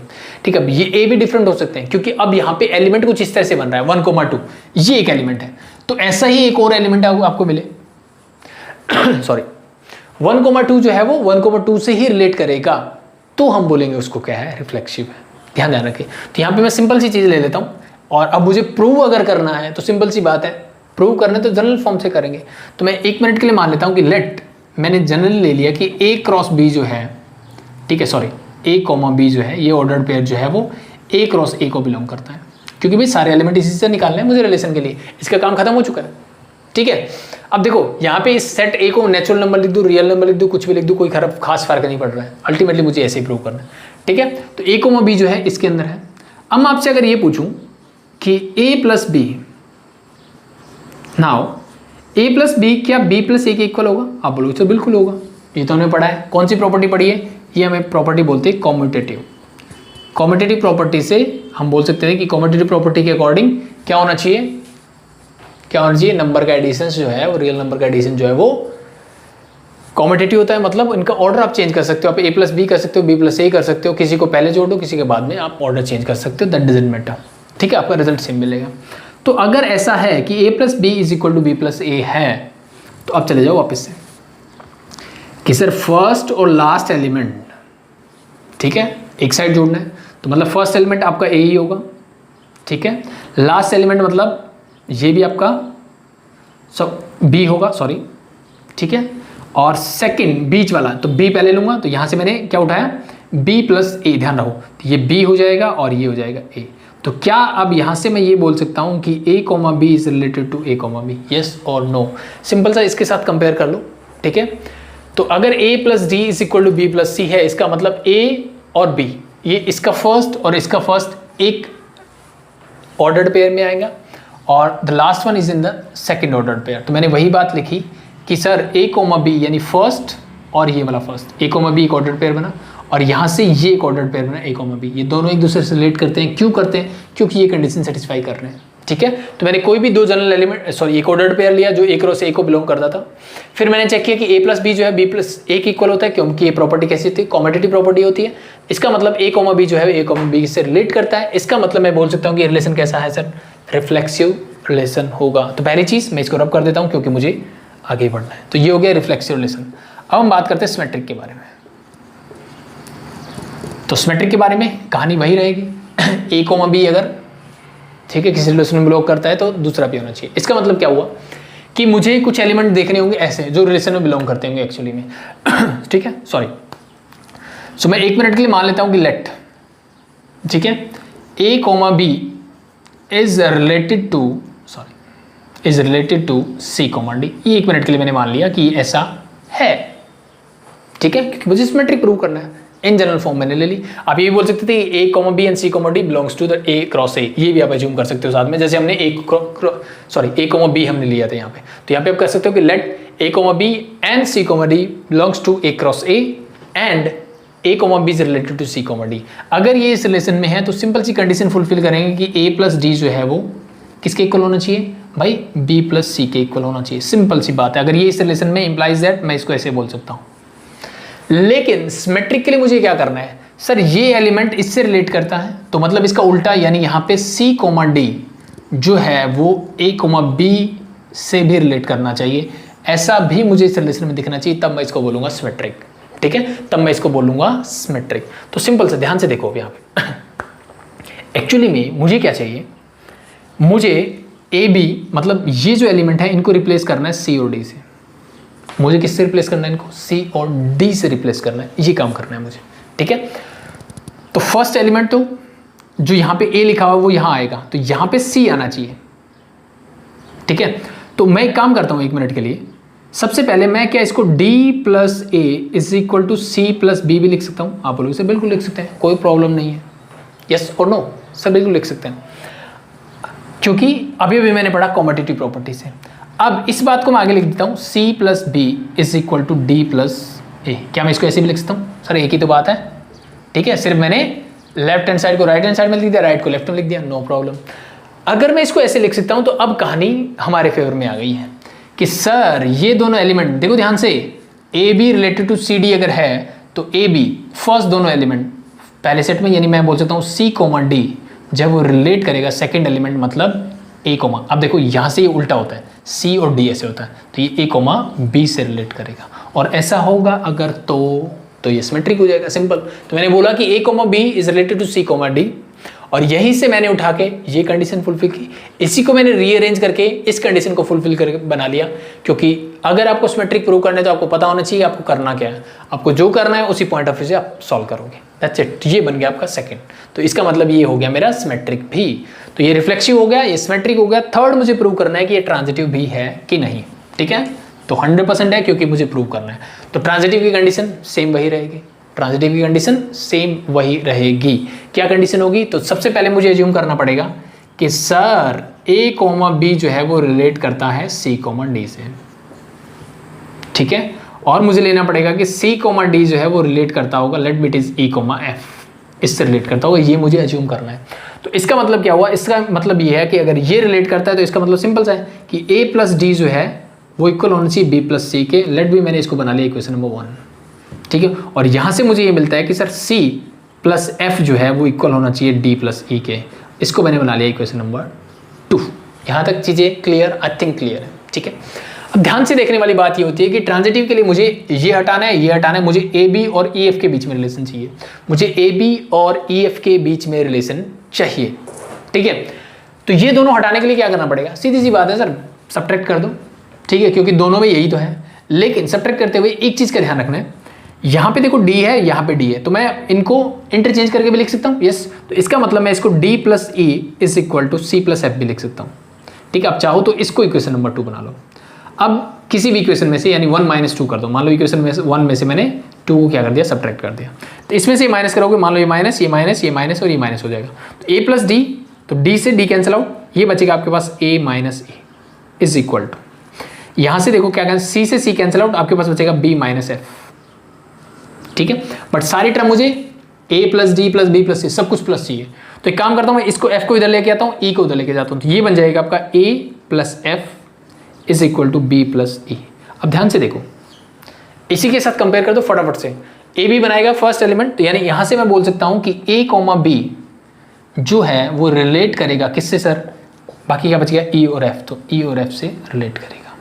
और यही तो मुझे प्रूव करना था कि अगर ए बी सी डी से बिलोंग करता है, रिलेट करता है, सी डी जो है वो ई एफ से रिलेट करता है, तो सी डी हटा दो, ए बी जो है वो ई एफ से रिलेट करना चाहिए। अगर ऐसा होगा तो it means this is a transitive relation. तो लिख दो नीचे therefore it is an transitive relation, और ये रिफ्लेक्सिव भी है, सिमेट्रिक भी है और ट्रांजिटिव भी है। इसका मतलब ये इक्विवेलेंस रिलेशन भी है। That's a simple thing.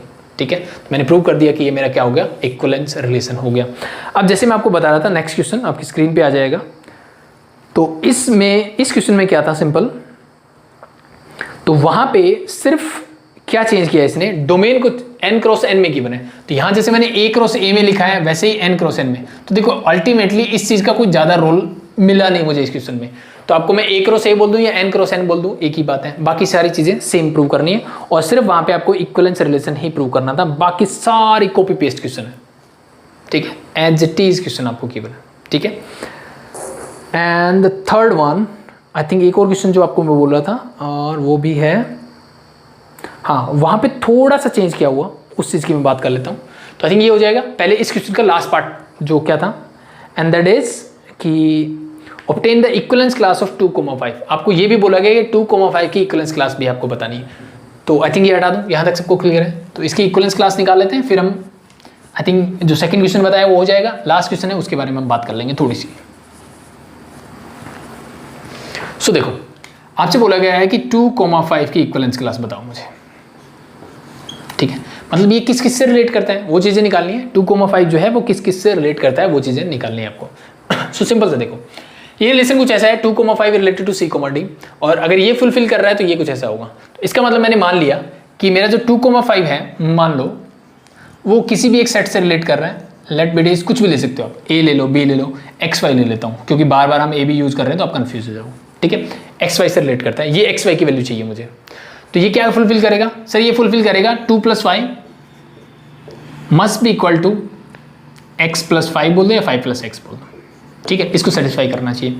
तो यहाँ से y को इधर ले जाओ या फिर बोल सकते हो x को इधर ले आओ। तो मैं बोल सकता हूँ कि y - x must be equal to 3 होना चाहिए, ये कंडीशन।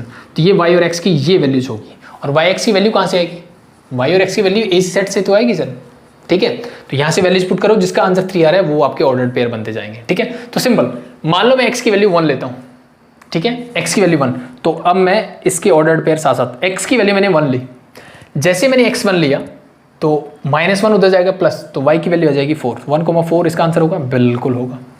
x की वैल्यू मैं 2 लेता हूँ, 2 उधर जाएगा तो ये होगा 5, तो मतलब x की वैल्यू 2 है तो y की वैल्यू हो जाएगी 5। मान लो मैंने 3 लिया x की वैल्यू तो ये हो जाएगा 6। मान लो मैंने 4 लिया x की वैल्यू तो ये हो जाएगा 7। मान लो मैंने 5 लिया x की वैल्यू तो ये हो जाएगा 8, और मान लो मैंने 6 लिया x की वैल्यू तो ये हो जाएगा 9, ठीक है। और मैं 7 ले सकता हूँ क्या, 7 लोगे तो ये 10 हो जाएगा, ये पॉसिबल नहीं है। तो यही आपके क्या बन जाएंगे, क्या बन जाएंगे, इक्विवेलेंस क्लास बन जाएगी इस क्वेश्चन के लिए। तो 2,5 की इक्विवेलेंस क्लास कहाँ से मिलेगी, यहाँ से मिलेगी। आई थिंक चीज़ें क्लियर है, सिंपल है, दैट्स इट। सो चलो इसको हटाते हैं। एक जो लास्ट क्वेश्चन है इसी टाइप का, उसको हम साथ साथ कर लेते हैं, एंड देन हम नेक्स्ट टाइप ऑफ क्वेश्चंस पे बढ़ेंगे। क्वेश्चन सेम वैसा ही क्वेश्चन है, ठीक है। थोड़ा सा ये लग रहा होगा कि आपको यहाँ पे दे दिया, बट इसको हम सिंपल कर लेंगे, नो प्रॉब्लम, ठीक है। एक बार हम क्वेश्चन पढ़ लेता हूँ कि if n denote the set of all natural number and r be the relation on n cross n। तो अगेन वही सेम चीज़ है कि मेरा जो रिलेशन है वो n क्रॉस n में, मतलब ऑर्डर्ड पेयर के बीच में रिलेशन आपको गिवन है, ठीक है। The next thing is denoted by a, B is related to C, D if AD into B plus C is equal to BC into A plus D अगर होगा तो ये इस रिलेशन में क्या करेगा, बिलोंग करेगा। Show that R is an equivalence relation. तो देखो सबसे पहले इसको थोड़ा सा आसान बना लेते हैं इस कॉन्सेप्ट को, ठीक है। बहुत आसान सा हो जाएगा जैसे हमने पीछे किया। तो अगर आप ध्यान से देखोगे यहाँ पे, तो ये AD आपको दिख रहा है, यहाँ पे A plus D है, ये BC दिख रहा है, ये B plus C है। तो मैं काम करता हूँ B plus C, इस BC को इधर लेके आता हूँ तो ये डिवाइड बाय BC हो जाएगा, इज इक्वल टू, और ये हो जाएगा आपका A plus D whole divide by AD, ठीक है। तो अगर आपकी थोड़ी सी मैथ्स अच्छी है तो आप डायरेक्टली इसको लिख सकते हो कि ये 1 plus C divide by 1 plus B है सर, ठीक है। कैसे, एलसीएम लोगे BC आ जाएगा, B plus C हो जाएगा। Similarly this will become your 1 by D plus 1 by A। और आप ये भी बोल सकते हो कि सर B और C अलग अलग कर लिया, मैंने मान लो B डिवाइड बाय BC लिख दिया प्लस फिर C डिवाइड बाय BC लिख दिया, C से C कैंसिल आउट, B से B cancel out, 1 by C plus 1 by B बनेगा। सिमिलरली आप नेक्स्ट को कर सकते हो। आई थिंक इतना इनफ है आपको बताने के लिए। तो देखो ये रिलेशन कुछ ऐसा बन गया कि अगर B is related to C, D, then we can say that A by C plus B by C is equal to 1 by C plus 1 by B is equal to 1 by D plus 1 by A के इक्वल होगा, ठीक है। तो ये ध्यान से देखो, ये फर्स्ट और लास्ट एलिमेंट है और ये बीच वाले एलिमेंट है आपके, ठीक है। मतलब सेकंड और second last, third, second and third ऐसे। I hope it is clear. अब ध्यान से देखते हैं। अब मुझे एक्चुअली में प्रूव क्या करना था, मुझे फिर से वही बताना था कि इक्विवेलेंस रिलेशन है। इक्विवेलेंस के लिए सिंपल सा लेके चलते हैं। सबसे पहले रिफ्लेक्सिव प्रूव करने के लिए मैं थोड़ा सा जल्दी करवाऊंगा कि मैंने मान लिया कि A, B belongs to A cross A, हमने पहले का लिखा हुआ है कि, ठीक है। तो मान लिया मैंने A, B जो है वो बिलोंग करता है N क्रॉस N पे, ठीक है। ए कॉमा बी जो है वो किस में बिलोंग करता है, एन क्रॉस एन में बिलोंग करता है, क्योंकि ये इसी का तो है। ठीक है, तो रिफ्लेक्सिव के लिए ए कॉमा बी जो है वो ए कॉमा बी से रिलेट करना चाहिए। तो इसको फटाफट से देखते हैं, देखो कैसे होगा। अब ध्यान से देखो यहाँ पे, अगर मैं यहाँ पे ये लिख दूं कि 1/a plus 1/b is equal to 1/a plus 1/b plus 1/a, क्या मैं ऐसे लिख सकता हूँ? आप बोलो सर बिल्कुल लिख सकते हो, कोई प्रॉब्लम नहीं है। a plus B is equal to B plus A होता है, कॉम्पिटिटिव प्रॉपर्टी हमने बार बार पढ़ ली, तो इसका मतलब बिल्कुल सही है। ठीक है, अगर ऐसा है तो देयरफॉर मैं क्या लिख सकता हूँ, इसका मतलब मैं लिखता हूँ ये फर्स्ट एलिमेंट ये लास्ट एलिमेंट, तो a यहाँ पे कुछ होगा रिलेट करेगा, लास्ट एलिमेंट जो होगा वो होगा आपका b। ये फर्स्ट एलिमेंट ये लास्ट एलिमेंट, ये बीच वाले एलिमेंट है। ठीक है, ये सेकंड और ये थर्ड, तो मतलब ये b बनेगा और ये c बनेगा। ठीक है, सॉरी ये b बन जाएगा और ये c मतलब a बन जाएगा। ठीक है, तो a comma B related to a comma B, simple सा मैंने जैसे लास्ट बोला था वैसे बोल दिया। ठीक है, कि अगर a b n cross n में है तो 1/a plus 1/b equal to 1/b plus 1/a के इक्वल होगा। We all know about that. ठीक है, कॉम्पिटिटिव प्रॉपर्टी से ऑर्डर चेंज कर सकते हो। और इसको इसके साथ कंपेयर करने से मुझे ये मिला कि ये फर्स्ट और लास्ट एलिमेंट देता है। फर्स्ट एलिमेंट मतलब जो पहला ऑर्डर्ड पेयर होगा उसका फर्स्ट एलिमेंट क्या होगा, a, यानी यहाँ पे जो लिखा होगा तो मैंने a लिख दिया। ये मुझे लास्ट एलिमेंट देगा तो ये मैंने लास्ट एलिमेंट लिख दिया। लास्ट एलिमेंट यहाँ पे क्या b, ये मुझे क्या देगा, second element of the first ordered pair, तो ये बन गया। और बाकी जो बचा वो a एज इट इज लिख दिया। तो a comma b is related to a comma b, it means it's an reflexive relation, simple बन गया। ठीक है भाई, अगर ये रिफ्लेक्सिव हो गया तो अब हम बढ़ते हैं next, that is symmetric. Symmetric में क्या बोलते हैं, मैंने मान लिया सर कि a comma b is related to c comma d। a comma b जो है वो c कॉमा d से सॉरी रिलेट करता है। अगर ये रिलेट करता है इसका मतलब क्या है, इसका मतलब यही है सर जो हमने लिखा हुआ है कि 1/c plus 1/b is equal to होना चाहिए 1/d प्लस 1/a के। ठीक है, यहाँ है और ना, यस। बट मुझे सिमेट्रिक प्रूव करने के लिए इसको उल्टा करना है, यानी मुझे क्या प्रूव करना है, अल्टीमेटली मुझे लिखना है कि c कॉमा d जो है वो रिलेट करता है a कॉमा b से, यानी a b की जगह c d लिखना है, सिंपल। ठीक है, तो इंटरचेंज करके देखो, c d मतलब ये फर्स्ट एलिमेंट होना चाहिए, लास्ट एलिमेंट आपका क्या आएगा, यहाँ से अगर देखा जाए तो लास्ट एलिमेंट यहाँ पे आएगा b, तो इनको बस इंटरचेंज करके लिखना है। तो देखो कैसे लिख सकते हैं, फर्स्ट एलिमेंट c चाहिए आपको, तो एक काम करता हूँ मैं इसको लेके जाता हूँ इधर। ठीक है, 1/c। ठीक है, और अल्टीमेटली मैं बोलूँ उधर नहीं लेके जा रहा मैं, इसको मैं 1/d प्लस 1/a लिख लेता हूँ और इसको मैं लिख देता हूँ 1/c प्लस 1/b। क्या किसी को कोई प्रॉब्लम? मैंने लेफ्ट हैंड साइड को right hand side, right hand side को लेफ्ट हैंड साइड लिख लिया। ठीक है, अब मुझे जैसे जैसे एलिमेंट चाहिए मैं वैसे वैसे अरेंज करता हूँ इसको। मुझे c पहले चाहिए तो मैंने इसको 1/c को यहाँ लिख दिया, तो 1/c को यहाँ लिखा तो 1/b को ऑटोमेटिकली यहाँ लिखना पड़ेगा। ठीक है, अब यहाँ पे देखो, यहाँ पे क्या चाहिए, d यहाँ आएगा। तो अब ध्यान से देखो, ये जो एलिमेंट है b, ये फर्स्ट सेट का सेकंड एलिमेंट होता है। फर्स्ट सेट मुझे c d चाहिए, मतलब यहाँ पे 1/d आना चाहिए, तो 1/a ऑटोमेटिकली यहाँ आ गया। ठीक है, तो मैंने बस यहाँ से इसको एज्यूम किया, इस कंडीशन से मैं इस कंडीशन की तरफ लेके आया। अब यहाँ से सिंपल सा हो जाता है कि ये फर्स्ट एलिमेंट है सर, ये लास्ट एलिमेंट है, तो देयरफॉर इंप्लाइज दैट मैं बोल सकता हूँ कि c, ठीक है, ये फर्स्ट एलिमेंट बन गया, ये लास्ट मतलब सेकंड सेट का मैं यहाँ लिख देता हूँ let be it is b। ये फर्स्ट का सेकंड बनेगा तो c comma d is related to automatically a comma b से हो जाएगा। और अगर ऐसा है तो इसका मतलब ये कैसे सिमेट्रिक भी है, simple, this is the second thing. ठीक है, हटा दूं, थर्ड हम बढ़ते हैं, दैट इज योर ट्रांजिटिव की तरफ। तो आई थिंक जो पहले दो क्वेश्चन अच्छे से आए तो यहाँ बेनिफिट होगा, जल्दी जल्दी हो रही चीज़ें। थर्ड में मुझे दो चीज़ें जूम करनी पड़ेगी कि sir a comma b is related to, let करूँगा मैं c कॉमा d से, और c कॉमा d भी रिलेट करता है किससे, e कॉमा f से। ऐसा मुझे दो चीज़ें अज्यूम करनी पड़ेगी। अगर ये दो चीज़ें हैं आपके पास तो यहाँ से मैं क्या लिख सकता हूँ, इस कंडीशन से कि sir 1/c plus 1/b is equal to होना चाहिए 1/d प्लस 1/a के। हाँ है ना, बिल्कुल सर, इक्वेशन नंबर 1 मैंने बना ली। सेकंड इस कंडीशन से, अब इसको ध्यान से लिखना पड़ेगा उसके हिसाब से सोच के। फर्स्ट एलिमेंट c है, यहाँ आएगा 1/c, लास्ट एलिमेंट f है, ये आएगा 1/f इज इक्वल टू, फिर है सेकंड एलिमेंट, तो मतलब फर्स्ट का सेकंड मतलब 1/d और प्लस में आएगा 1/, क्या बच गया भाई, e, तो 1/e। ये बन गई क्वेश्चन नंबर 2। मुझे क्या क्या नहीं चाहिए, आपको CD हटाना है, तो CD मुझे सब्ट्रैक्ट करना है। देखो D यहाँ है, D है, सब्ट्रैक्ट कर दो, तो ये माइनस माइनस माइनस माइनस। अब इसमें से ये करना और इसमें से, मतलब आप चाहो तो उल्टा लिख के सकते हो इसको, फिर सब्ट्रैक्ट कर सकते हो। इसमें से ये वाला करना, तो इसमें से जब ये वाला करोगे तो क्या बचेगा, देखो 1/c, तो c से c मतलब ये वाला कैंसिल आउट हो जाएगा, यहाँ बचेगा 1/b माइनस 1/f। ठीक है, इज इक्वल टू, इसमें से करोगे डी से डी कैंसिल आउट, तो मेरे पास बचेगा 1/a माइनस 1/a।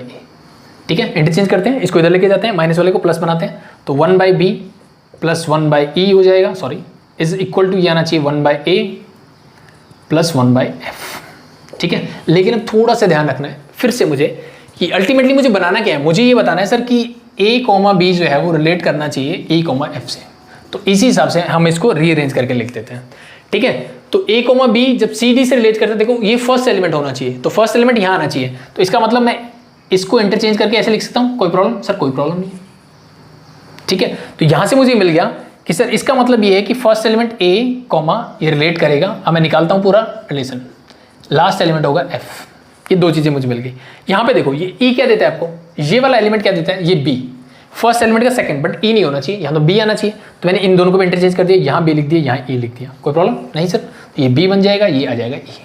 ठीक है, अब ऐसा मैं क्यों कर रहा हूँ, क्योंकि मुझे वो रिजल्ट चाहिए, मुझे रिजल्ट चाहिए ना, अल्टीमेटली उस रिजल्ट के लिए मैं इतना सब कुछ कर रहा हूँ। तो दैट्स इट। अब ये इससे रिलेट करता है, इसका मतलब ये इससे रिलेट करता है, मतलब ये कैसा हो गया, कैसा हो गया, ये मेरा हो गया ट्रांजिटिव। ट्रांजिटिव है, रिफ्लेक्सिव है, सिमेट्रिक भी है, मतलब ये कैसा है, इक्विवेलेंस रिलेशन है। That's it. ठीक है, तो बड़ा लग रहा था लेकिन उतना भी बड़ा नहीं है। अब हम एक क्वेश्चन करेंगे 4 मार्कर फिर से, ये था 6 मार्क का, ये क्वेश्चन 6 मार्कर था, तो बस ये चीज़ डराने के लिए आपको दी हुई थी, बाकी चीज़ें सेम है। ठीक है, तो एक 4 मार्क का करेंगे, फिर हम आई थिंक 6 मार्क के बहुत सारे क्वेश्चन जो सेम टाइप से पूछे गए हैं, तो वो एक साथ हमारे सारे हो जाएंगे। सो देखो नेक्स्ट क्वेश्चन क्या बोला इसने कि show that the relation S in the set R, means real number में दिया हुआ है, of the real number define as, ये आपको गिवन है एक relation A B such that A, B belongs to real number and A is less than equal to B cube, यानी second element का क्यूब जो है वो फर्स्ट नंबर के इक्वल या उससे बड़ा होना चाहिए। तो ये मुझे प्रूव करना है कि is neither reflexive nor symmetric nor transitive, मतलब ये रिलेशन ना तो रिफ्लेक्सिव है, ना ही सिमेट्रिक है, ना ही ट्रांजिटिव है। तो मैंने ये बोला है कि जब आपको 100% पता है, आपको जब बोला गया है कि प्रूव करो कि ना रिफ्लेक्सिव है, ना सिमेट्रिक है, ना ट्रांजिटिव है, इसका मतलब मुझे एक छोटे छोटे एग्जाम्पल लेने हैं और वो बताना है कि ऐसा नहीं होगा भाई इससे रिलेटेड। तो बस एक एक एग्जाम्पल सोचो और काम आपका हो जाएगा। सबसे पहले रिफ्लेक्सिव चेक करते हैं। तो रिफ्लेक्सिव के लिए क्या करना चाहिए, a, जो है वो रिलेशन को बिलोंग करना चाहिए। ठीक है, तो a, देखो सिंपल सा एग्जाम्पल लेता हूं मैं, 2 is not equal to, sorry क्योंकि मुझे a is less than equal to B cube बताना है, सॉरी फॉर दैट। तो कोई भी एक एग्जांपल देखो जो इस चीज को प्रूव नहीं करता हो। तो सिंपल सा एग्जांपल लेता हूं, मान लो मैंने लिया 1/2, क्या 1/2 इस रिलेशन को बिलोंग करता है, चेक करके देखते हैं भाई। ठीक है, तो a की वैल्यू 1/2 है, b की वैल्यू 1/2, क्योंकि रिफ्लेक्सिव चेक कर रहा हूं। ठीक है, तो a और b दोनों ही क्या होता है, सॉरी मैं बोल सकता हूं यहां पे कि 1/2 बिलोंग्स टू रियल नंबर, आप बोलोगे सर बिल्कुल बिलोंग करता है। नाउ 1/2 का क्यूब क्या होगा, आप बोलोगे सर 1/2 का क्यूब होता है 1/8, और 1/8 जो होता है वो होता है 1/8 इज स्मॉलर देन 1/2 होता है। 1/8 जो होता है 1/2 से स्मॉलर होता है। तो यहां से मैं ये बोल सकता हूं कि देयरफॉर मैं ये बोल सकता हूं कि 1/2 is not less than equal to 1/2 whole cube, यानी 1/8। तो a जो है यहाँ पे यानी 1/2 जो है 1/2 के होल क्यूब से स्मॉलर या फिर उससे बड़ा नहीं है। इसका मतलब मैं बोल सकता हूं therefore 1/2 does not belongs to the relation R, it means this is not a reflexive relation. वैसे ऐसा कोई भी एक एग्जाम्पल ले सकते हैं, फ्रैक्शन में कोई भी एक नंबर उठा लो, जैसे मान लो मैंने अब -2 ले सकते हो, फुल नंबर आपको लेना है तो -2 एक एग्जाम्पल ले सकते हो। -2 इस रिलेशन को बिलोंग करता है कि चेक करके देखा मैंने, -2 a की वैल्यू, -2 का क्यूब करोगे -8, बट -2 जो है वो ग्रेटर होता है -8 से, तो मतलब वो इसको सेटिस्फाई नहीं कर रहा। तो 1/2 के बजाय आप ऐसा सिंपल एग्जांपल भी ले सकते हो, दैट्स टोटली योर चॉइस। तो this is the first part that ये क्या हो गया, रिफ्लेक्सिव नहीं हुआ। कोई भी एक छोटा सा एग्जांपल लिया मैंने और मैंने प्रूव कर दिया। सिमेट्रिक प्रूव करने के लिए सेम उसी कंडीशन पे चलते हैं। सिमेट्रिक बहुत आसान हो जाएगा। मान लो मैंने नंबर लिया 2 और 3, ठीक है, या फिर 1 और 2 भी ले सकते हो आप, आई थिंक सिंपल है। ठीक है, 1 और 2 ले लो, कैलकुलेशन और ज़्यादा आसान हो जाएगी। तो मैंने ये बोला कि let 1, 2 belongs to the relation R, और लेट करने का मतलब नहीं है यहाँ पे रियल, आप डायरेक्टली बोल सकते हैं कि 1, 2 belongs to the relation, yes और नो, बिल्कुल, because 1 is less than equal to 2 cube, मतलब 1 जो है वो 8 से छोटा होगा। आप बोलोगे बिल्कुल सेटिस्फाई कर रहा है, यस। तो अब मुझे चेक करना है कि 2,1 भी इस रिलेशन में होगा कि नहीं होगा, ये चेक करो। तो 2 एज इट इज रहेगा, 1 का क्यूब क्या होता है, 1 ही होता है, तो मतलब 2 इज ग्रेटर देन 1 होता है 1 का क्यूब से। सो इट मीन्स मैं बोल सकता हूँ therefore 2,1 does not belongs to the relation R, it means this is not symmetric. That's simple thing, simple. सबसे बड़ी दिक्कत आती है ट्रांजिटिव में, तो ये आई थिंक एलिमेंट की बुक में ऐसे क्वेश्चन है, ठीक है। तो एक दो क्वेश्चन हैं उनको अगर कुछ वैल्यूज, या तो आपकी कैलकुलेशन अच्छी होनी चाहिए, ठीक है, थोड़ा सा दिमाग लगाओ, प्रैक्टिस करोगे तो चीज़ें आ जाएगी, या फिर एक दो क्वेश्चन ऐसे होते हैं जैसे क्यूब वाला, स्क्वायर वाला, उनकी वैल्यूज आप याद रख सकते हो। स्पेशली हम फंसते हैं ट्रांजिटिव में, स्पेशली कहाँ फंसते हैं, ट्रांजिटिव। ये वैल्यूज मिल जाती है, रिफ्लेक्सिव के लिए तो सिंपल है, सेम वैल्यू ढूंढनी है मुझे, ठीक है। सिमेट्रिक के लिए भी आसान है, बट ट्रांजिटिव के लिए हम वैल्यू फंस जाते हैं कि दो मुझे सेटिस्फाई करने वाली वैल्यू चाहिए, फिर तीसरी सेटिस्फाई नहीं करनी चाहिए क्योंकि इसने बोला कि ट्रांजिटिव नहीं होना चाहिए, ठीक है। तो ऐसी वैल्यू थोड़ा सा दिमाग लगा के सोचना है। तो मान लो मैंने वैल्यू ली 2 and 1.5, क्या ये इस रिलेशन को बिलोंग करेगी, चेक करके देखते हैं भाई। सो 2 जो है मैंने एज इट इज रखा, ये लेस देन होना चाहिए 1.5 के होल क्यूब से। तो होल क्यूब मतलब 15 का 15 का स्क्वायर होता है 2.25। इसका अगर मैं क्यूब करूँ मतलब 15 से फिर से मल्टीप्लाई कर दूँ 1.5 से, 75 7, 37 3 और 33, तो ये 3.375 आएगा, 3375, ठीक है, याद रख लेना। 3.375 आ रहा है, तो क्या ये 2 से बड़ा, यस, तो इसका मतलब ये इस रिलेशन को बिलोंग करता है। तो पहले आपको वही बताना है कि 2 is smaller than 1.5 cube means 3.375, that's why it's belongs to the relation. अब मैंने नेक्स्ट नंबर ये ढूंढा कि यहाँ से मुझे 1.5 लेना है, ओके। अब 1.5 जो है वो लेस देन होगा 1.2 के क्यूब से, ठीक है। तो ये वैल्यूज थोड़ी मुझे याद हो गई, बार बार प्रैक्टिस कर रहा हूँ तो, ठीक है। अब 11 अगर लोगे, 11 का क्यूब होता है आई थिंक 1331, तो इसका आएगा 1.1 अगर लोगे तो 1.3 आएगा जो कि 1.5 से स्मॉलर होता है, तो वो इसको सेटिस्फाई नहीं करेगा, इसलिए मैंने 1.2 लिया। 1.2 का स्क्वायर होगा आई थिंक 1728, ठीक है। तो 12 का क्यूब होता है 1728, तो डेसिमल लगाओगे तो 1.728, तो ये 1.5 से ग्रेटर होता है। ये दो नंबर मैंने ले लिए, ये दोनों रिलेशन को बिलोंग करते हैं। अब इसको हटा दो, ठीक है। क्या 2,1.2 इस रिलेशन को बिलोंग करते हैं, आप बोलोगे सर बिल्कुल भी नहीं करते, क्यों नहीं करते। तो 1.2 का क्यूब अभी तो मैंने बताया 1.728 होगा, तो 2 से क्या होगा, स्मॉलर होगा, तो इसको सेटिस्फाई नहीं करेगा, मतलब ट्रांजिटिव नहीं है। तो आप चाहो तो इस एग्जाम्पल को लिख के नोट करके रख लो, ठीक है, बाद में काम आएगा। तो ऐसा एक ही क्वेश्चन है जिसको करना होता है, दैट्स इट। सो ये आपके 4 मार्क का सारे कंप्लीट हो गए, एक हम 6 मार्क का भी कर चुके हैं, ठीक है। अब जो मैं क्वेश्चन करवाने वाला हूँ, ठीक है, वो क्वेश्चंस आई थिंक बहुत बहुत बहुत बार रिपीट हुआ है, ठीक है। सेम क्वेश्चन आपसे बार बार पूछा जाता है, तो मैं एक क्वेश्चन ले लेता हूँ। ये 6 मार्क का क्वेश्चन है। ऐसे कितने क्वेश्चन आपसे एग्जाम में पूछे गए, एक क्वेश्चन आपसे पूछा गया है, ये जो मैंने लिखा है यहाँ पे, दैट इज योर 20 और 2020 में पूछा गया है, 2010 में पूछा गया है, ठीक है। फिर इसी से रिलेटेड एक क्वेश्चन है एज डिविजिबल बाय 4, यानी 5 की जगह उसने 4 लिख दिया, वो क्वेश्चन पूछा गया है 2010 में भी और 2018 में भी, ठीक है। फिर इसकी जगह उसने डिविजिबिलिटी बाय 3 किया और वो क्वेश्चन पूछा गया 2018 में, और लास्टली 2015 में पूछा गया है डिविजिबल बाय 2। यानी कॉन्सेप्ट सेम है, क्वेश्चन सेम है, सिर्फ चेंज क्या हो रहा है, 5 की जगह मैंने 4 कर दिया, कभी मैंने 3 कर दिया, कभी मैंने 2 कर दिया, कभी मैं 10 कर दूंगा, 15 कर दूंगा, 20 कर दूंगा, इस बात से कोई फर्क नहीं पड़ता, सेम चीजें हमेशा रिपीट हो, ठीक है। तो ये सारे क्वेश्चन मैं एक बार स्क्रीन पे आपको दिखा देता हूँ, आप नोट डाउन कर सकते हो, और एक क्वेश्चन मैं करवाऊंगा, बाकी आप खुद से ट्राई कर सकते हैं क्योंकि सारे के सारे question same as it is है, ठीक है। तो अब अगर क्वेश्चन नंबर पहले जो लिखा है मैं वही बात करता हूं कि prove that the relation R on Z, यानी रिलेशन आर जो है इंटीजर्स में है, जेड का मतलब इंटीजर्स की बात कर रहा है ये, ठीक है। यानी एक्स और वाई दोनों ही आपके बिलोंग करेंगे किसको, इंटीजर्स को। पहली चीज ये define Y X Y such that X minus Y is divisible by 5, यानी इन दोनों का डिफरेंस, यानी एक्स माइनस वाई क्या होना चाहिए, 5 से डिविजिबल होना चाहिए, ये इसने बोला है।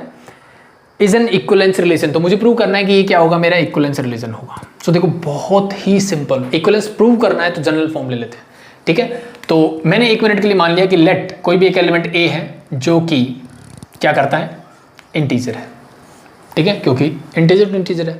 तो अब मैं बोलता हूं कि a माइनस ए क्या होगा, आप बोलोगे सर 0, और 0 इज डिविजिबल बाय 5, क्या 0 5 से डिविजिबल होता है, आप बोलोगे यस सर।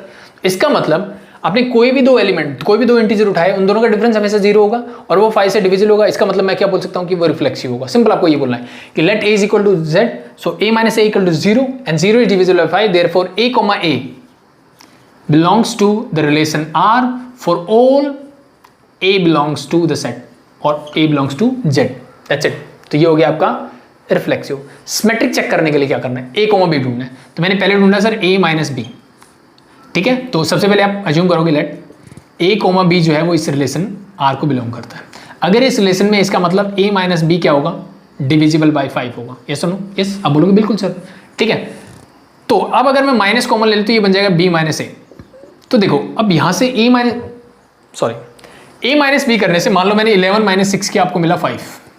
तो 6 माइनस 11 करने से आपको क्या मिलेगा, माइनस का 5 मिलेगा।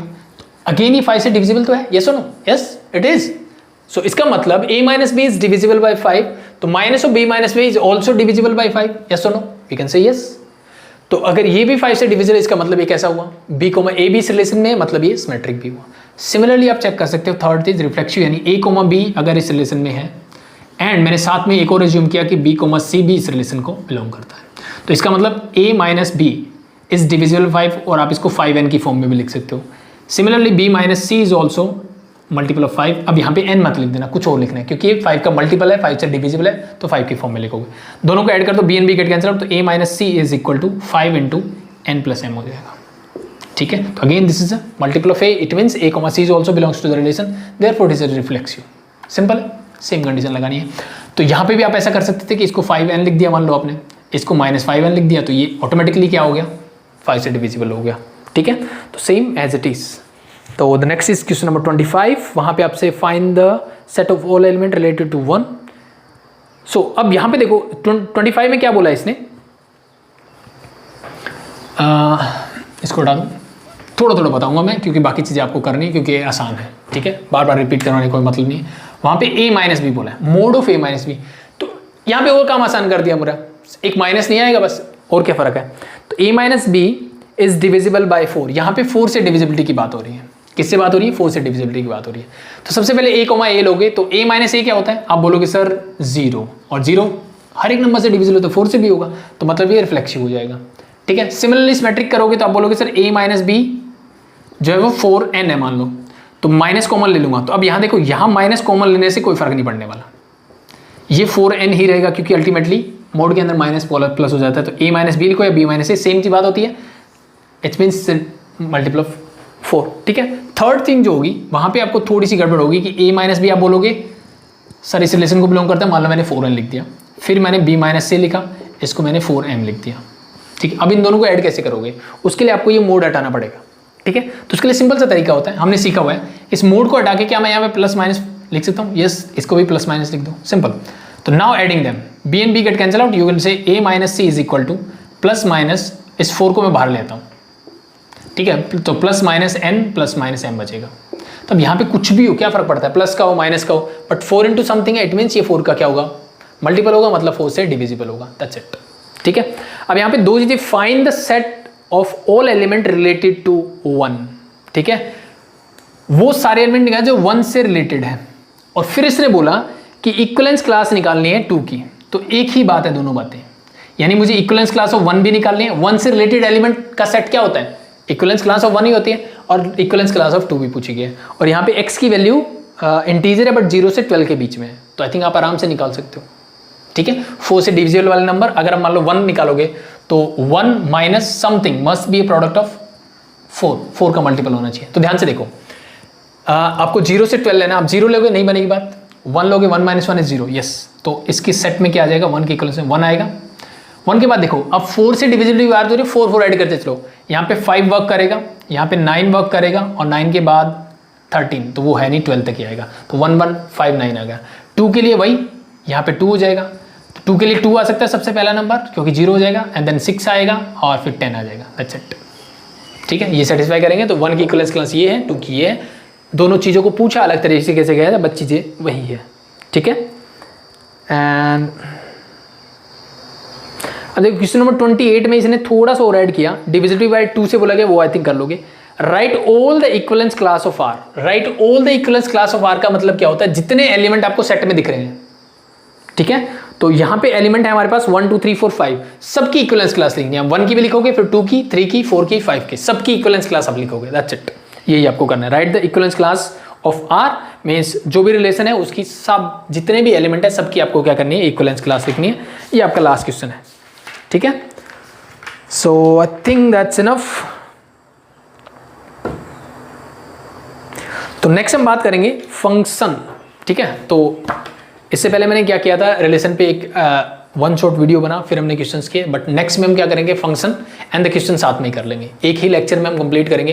पहले रिवाइज करेंगे और फिर हम क्वेश्चन सॉल्व करेंगे, ठीक है। तो आई होप ये आपको वीडियो पसंद आए। अगर पसंद आए तो अपने दोस्तों को बताइए और एटलीस्ट कमेंट करके मुझे बताइए, ताकि मैं और ऐसे वीडियोज़ बना सकूँ आपके लिए, ठीक है। तो अभी के लिए थैंक यू वेरी मच, मिलते हैं नेक्स्ट वीडियो में।